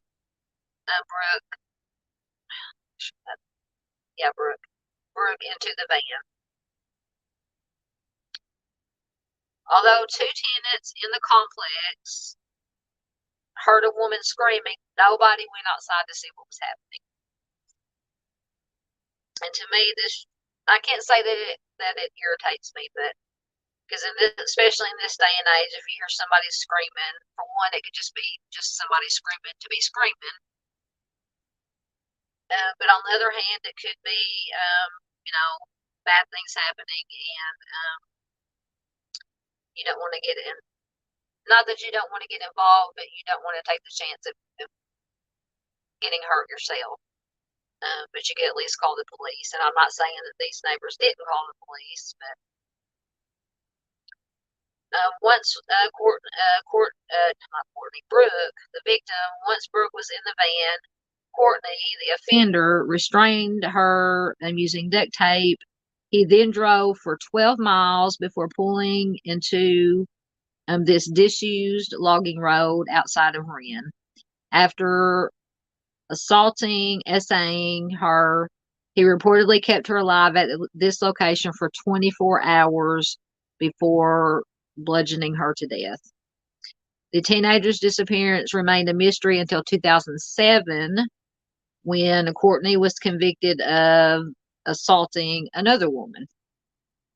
After honing in on him as a possible suspect, investigators learned that he had been in Corvallis on the day that Brooke went missing. Furthermore, several witnesses remembered seeing his green van on the day in question.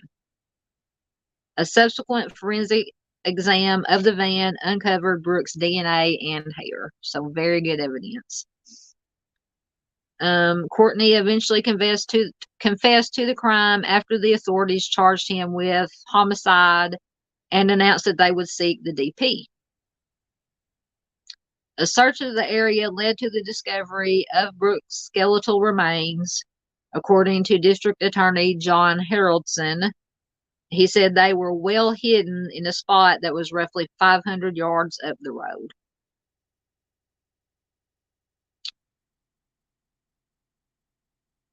So if this Mr. Courtney, I forgot what his first name was now, if the offender had not led them to the location where he left Brooke, she most likely would either never have been found, or because most missing persons or people whose lives have been taken and they are hidden in wooded or secluded areas, most of the time they are found by hunters, joggers, dog walkers, just somebody who just happens to be walking through that area and just stumbles across the remains. Unfortunately, that's the sad truth. Because there have been searches, in many cases, there have been searches, basically shoulder to shoulder searches in wooded areas or secluded areas, and you walk right by them and you never see them. They could be covered with leaves, they could be underneath. I did a case, the Jessica Bacon case. She went missing in Alaska, and she was found. She actually was found very shortly after she disappeared. I think maybe 2 or 3 days after. The offender had stuffed her in a hollowed out tree that had fallen over and covered her with leaves. But fortunately, she was found. But yeah, usually it's just luck that a lot of these victims are found, unless the offender takes them to the spot takes law enforcement to the spot and leads them to it. Very sad case. This is a case that I had never heard of. So sad. Beautiful young girl, 19 years old, I think she was.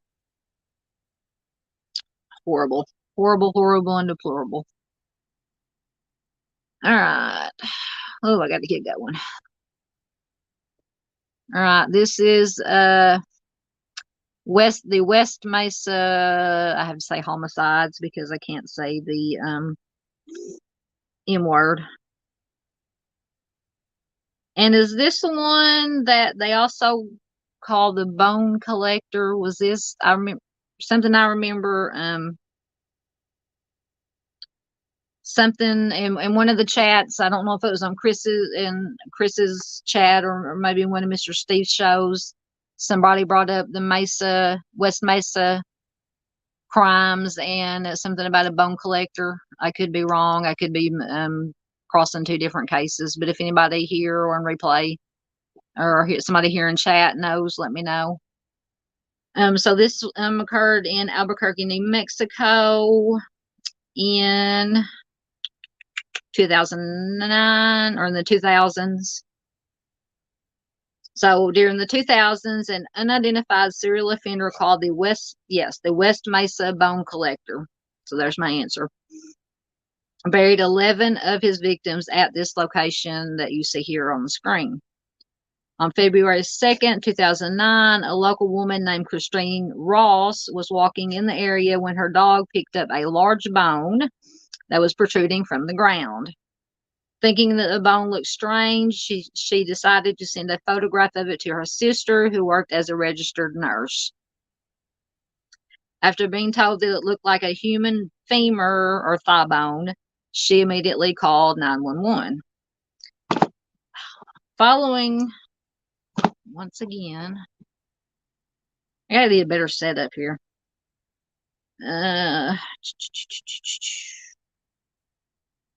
Following the discovery, the police carried out a thorough examination of the site. Over the course of the next month, forensic investigators dug up the area and uncovered the skeletal remains of 11 women and an unborn child.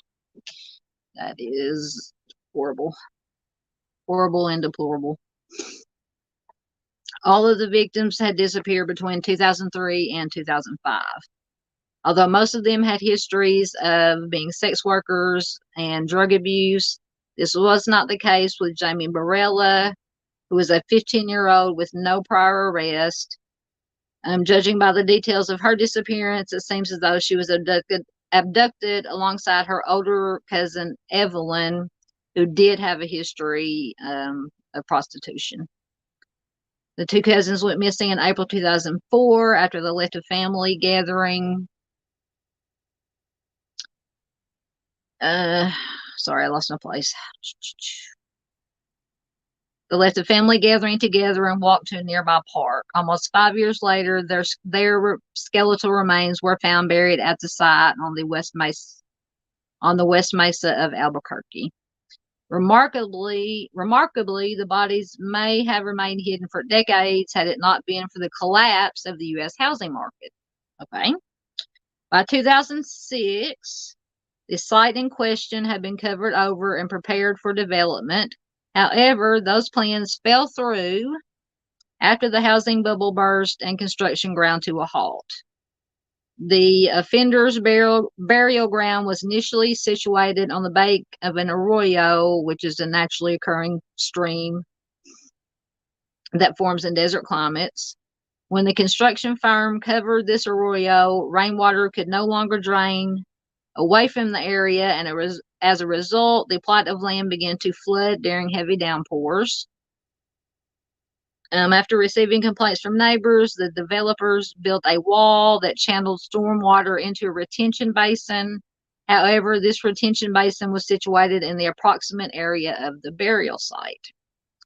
From that point on, Mother Nature got to work, and in the months that followed, rainwater steadily eroded the ground until the victims' bones resurfaced.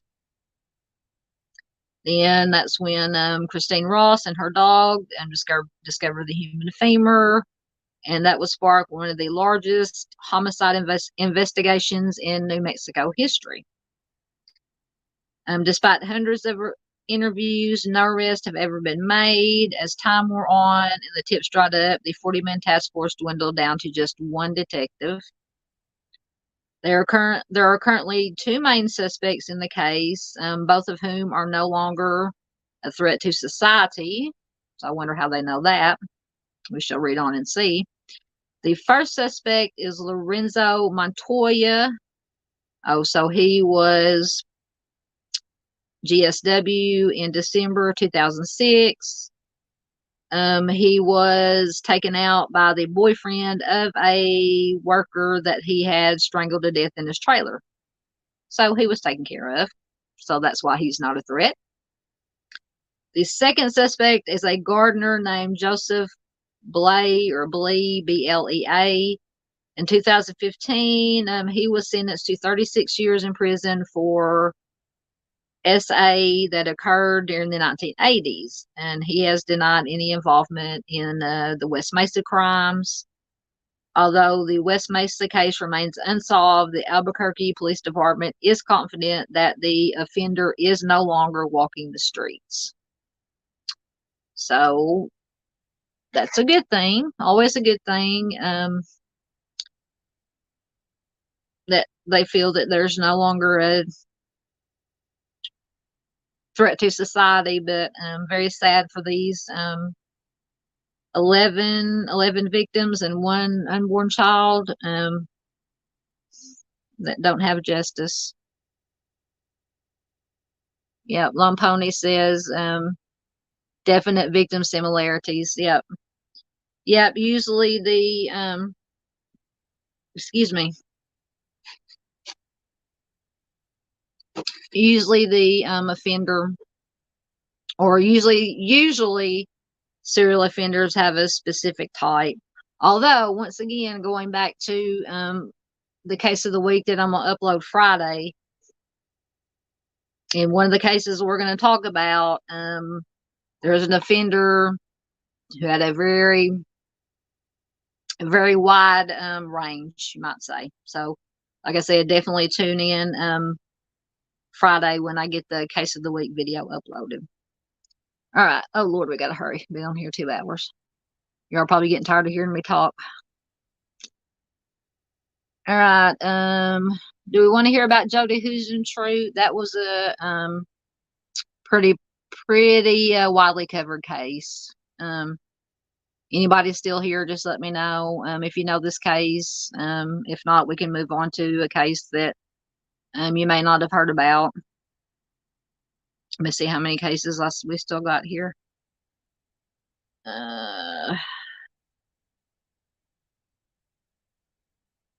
So we got 1, 2, 3, 4. We got 4 more cases to talk about. Can we do it, or are we getting tired? Anybody still out there listening? The ones that I have left, I'll let you pick if y'all, and we can either do all of them or. Yep, I understand. Lone Pony says I'm still here. We got to hit the hay. That's fine. I understand. I really need to be hitting the hay too. And we got Jody Huisentruit. We got Ebby Stepik, which is an Arkansas case that I know very well. We have the Texas Killing Fields, and we have Amber Hagerman. So if anybody wants to hear about any of those, or we can just end it here and look at these other ones at a later date. Oh, Stiller Girl says she's still here. I see there's still 6 people here, so I guess I'll just keep going until it tells me that there's nobody listening to me anymore. But thank you, Lone Pony, for being here. It is very much appreciated. Michigan Wifey, hey, Michigan Wifey says, I'm here, sleepy but here. I know you're way past your bedtime, aren't you? So Lone Pony says, I know the Killing Fields and Amber. So Amber Hagerman, once again, trivia, anybody know the significance of Amber Hagen or Amber Hagerman? Thank you, Lone Pony. Yeah, definitely watching the replays just as good as watching the live.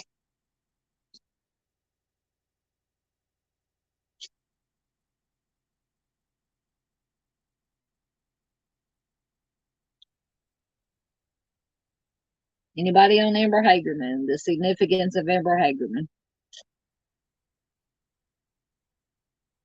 All right, wake up, class. I'm kidding. I know it's late. It's 10:30 my time. I'm Central Time, so I know it's if you're on the East Coast, it's 11:30. Anywhere else, I have no clue what time it is on the West Coast. All right. I think I'm gonna skip over unless somebody just wants to hear it. Oh, there's 7 people here. Which name, Steelers girl? Steeler girl said I recognize a name, but that's about it. The Jody Who's in True. Oh, you talking about Amber Hagerman? So Amber Hagerman is who the Amber Alert is named after. That's it. That is the significance of Amber Hagerman. That is where the Amber Alert came from her.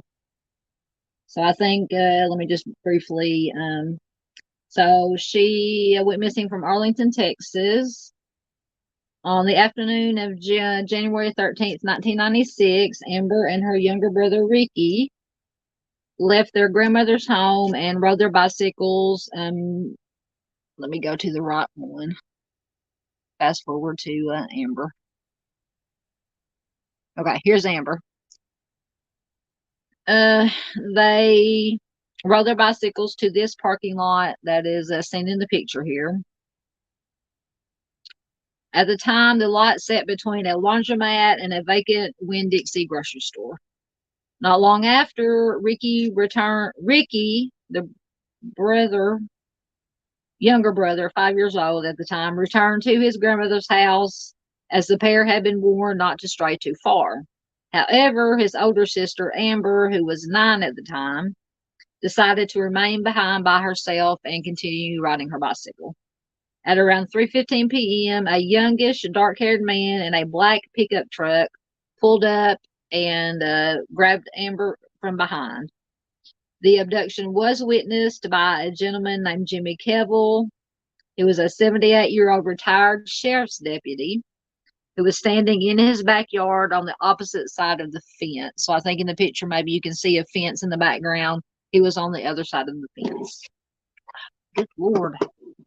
Can't keep anything where I want it tonight.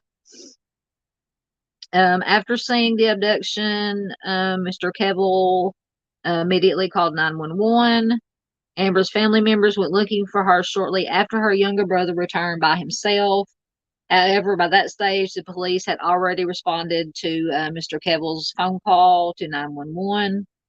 When the officers arrived at the parking lot, they found Amber's pink bicycle laying on its side. Following the kidnapping, dozens of investigators worked around the clock to try and locate Amber. Sadly, they failed to find anything of note. 4 days later, a dog walker, once again, we were talking earlier about how these missing people are found. A dog walker discovered Amber's body in a creek beside Forest Hollow Lane, which was a neighborhood that is roughly 6 miles north of where she was abducted from this parking lot. 6 miles. The 9-year-old was laying face down on top of a cement slab beside a drainage pipe, which had been steadily pumping gallons of water over her remains, which would have basically destroyed or messed up any DNA evidence. An autopsy later revealed that she had been kept alive for 2 days, and during these 2 days, she had been assaulted. It's just horrifying. Once Amber's offender decided that he needed to get rid of her, he repeatedly stabbed her in the neck with some kind of edged weapon. Afterwards, he dumped her body in the creek beside Forest Hollow Lane. The dog walker found her. Amber's offender has never been apprehended, and her case remains unsolved to this day. And let me get down to the information. Like I said, I think it was here somewhere. Oh, goodness. I can never find what I'm looking for when I want it.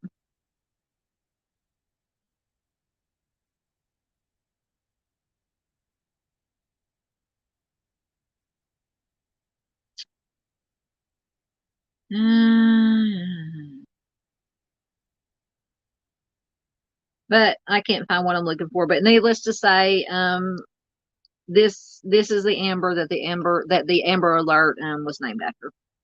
So that is a significance. Aside from being the victim, unfortunately, of an abduction and homicide, which is in itself horrible, as always. But that's where the Amber Alert came from. Okay, let's see what else we got.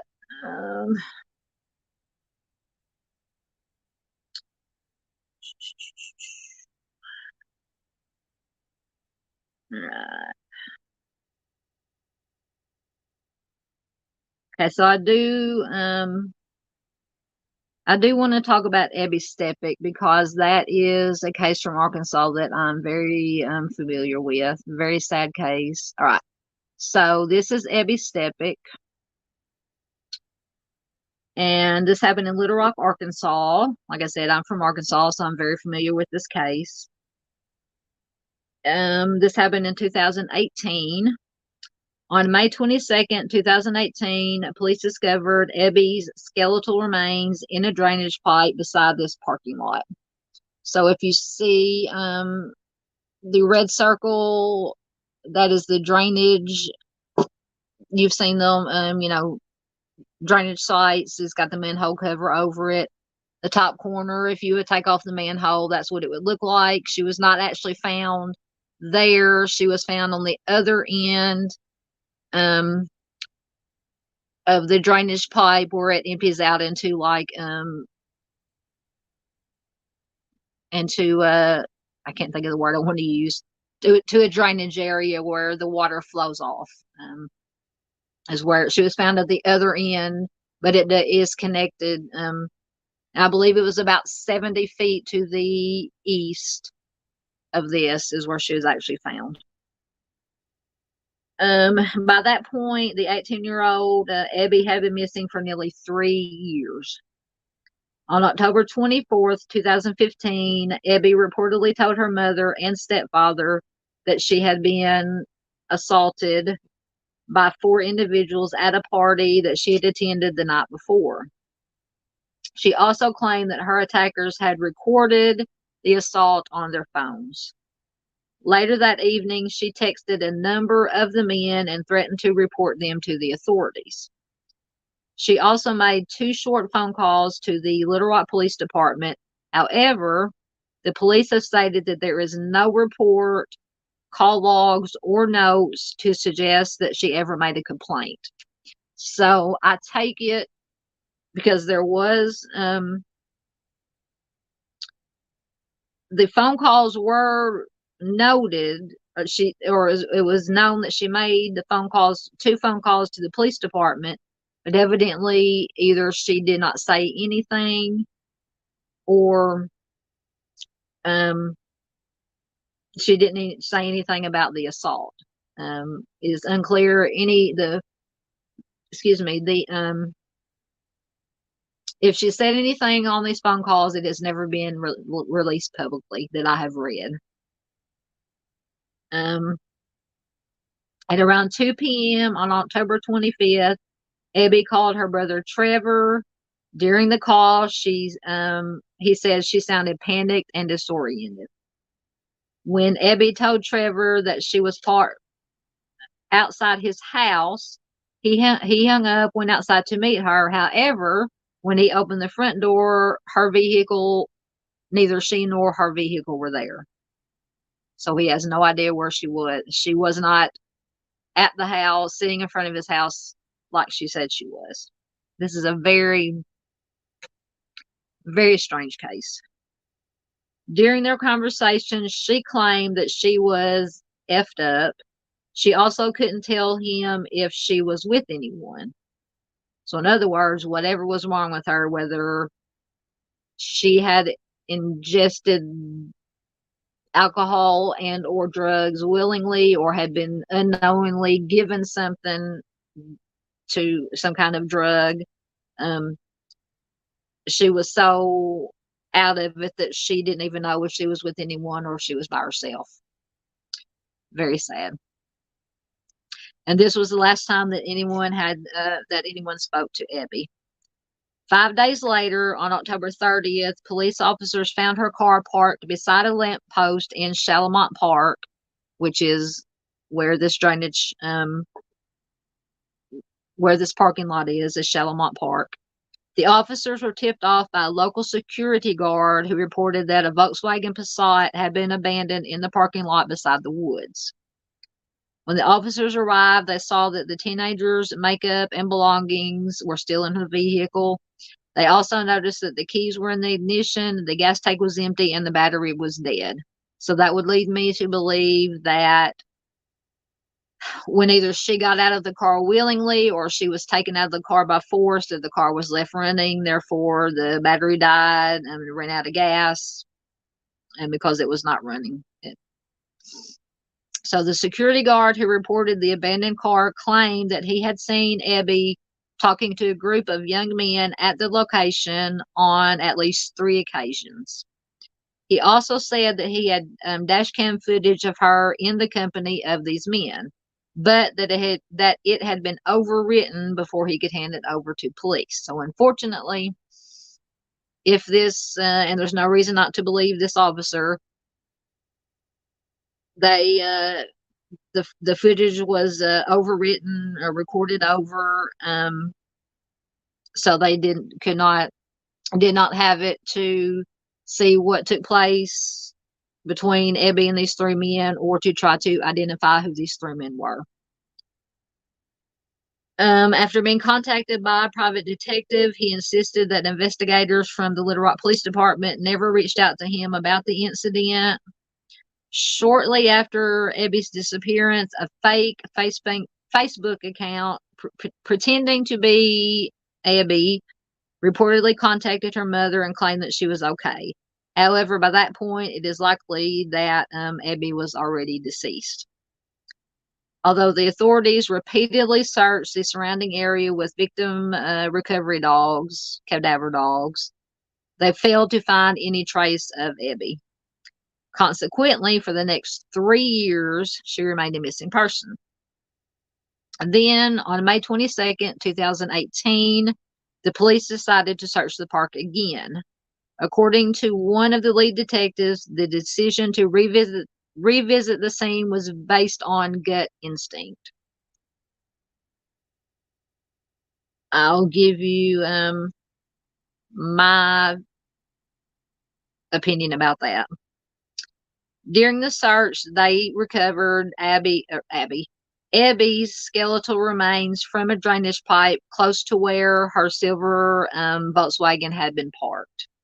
The following day, the remains were formally identified as those of Abby. And of course, her death is now being treated as a homicide, and to this day, no arrests have been made. So, like I said, this is one from my home state, one that I keep a close eye on. It's close to my heart, never been solved. Lots of strange,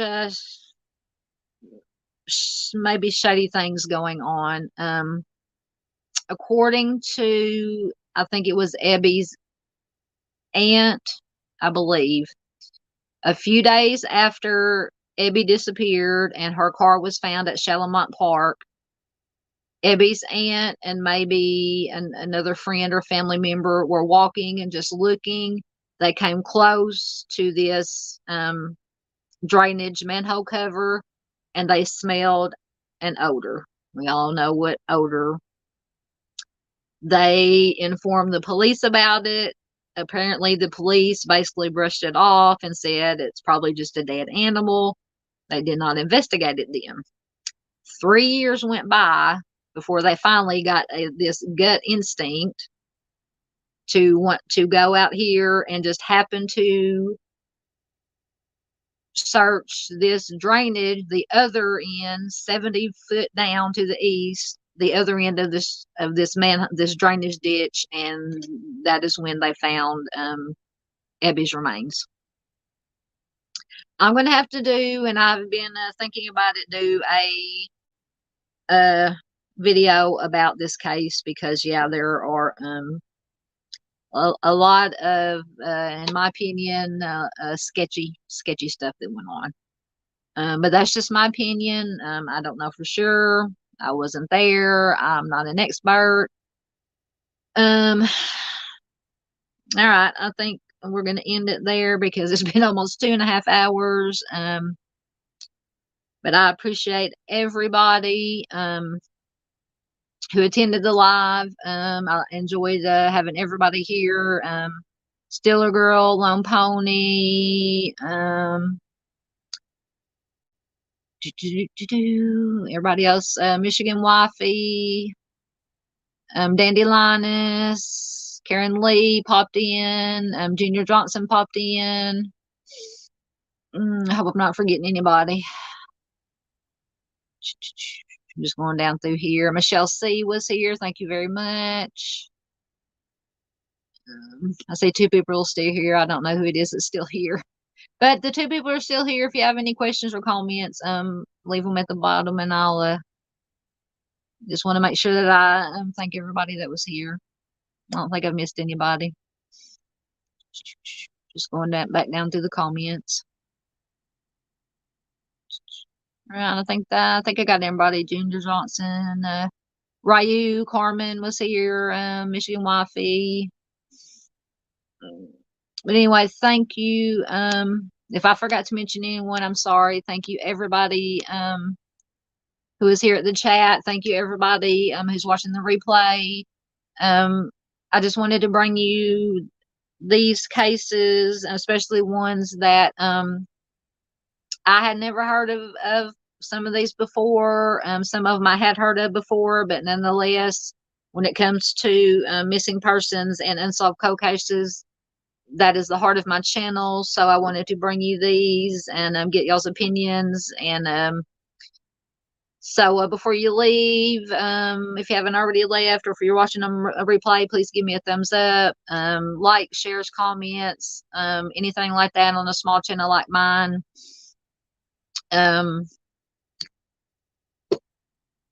Thank you, Stiller Girl. Stiller Girl says thank you. Hope to catch you next time. Yes, ma'am. Thank you so much. I usually, when I schedule a live, I'll schedule it a couple of days in advance to give everybody plenty of notice who may want to come and watch it. So thank you very much. So yeah, like I said, any like, shares, comments help small channels like mine to help push this information out. This very important information out to as many people as possible, to help get the stories of these victims out there so that they are never forgotten. That is the most important thing. So until next time, like I said, Friday I will be uploading the Case of the Week video. You won't want to miss it. We're going to be talking about Lyric and Elizabeth, Evansville, Iowa, another which was a double abduction, double homicide, another double abduction, and the third double abduction and homicide. Like I said, unless you've lived in a hole for at least the last few months, you know what that case is. And we're going to talking about this statistics. I can't say that word for some reason. Statistics of abductions in general and double abductions very closely. It will blow your mind. So until next time, everybody take care of yourselves. Be careful out there. Take care of each other. That's the most important thing we can do, is take care of our fellow human beings. So I will see you next time. Thanks for watching. Bye-bye.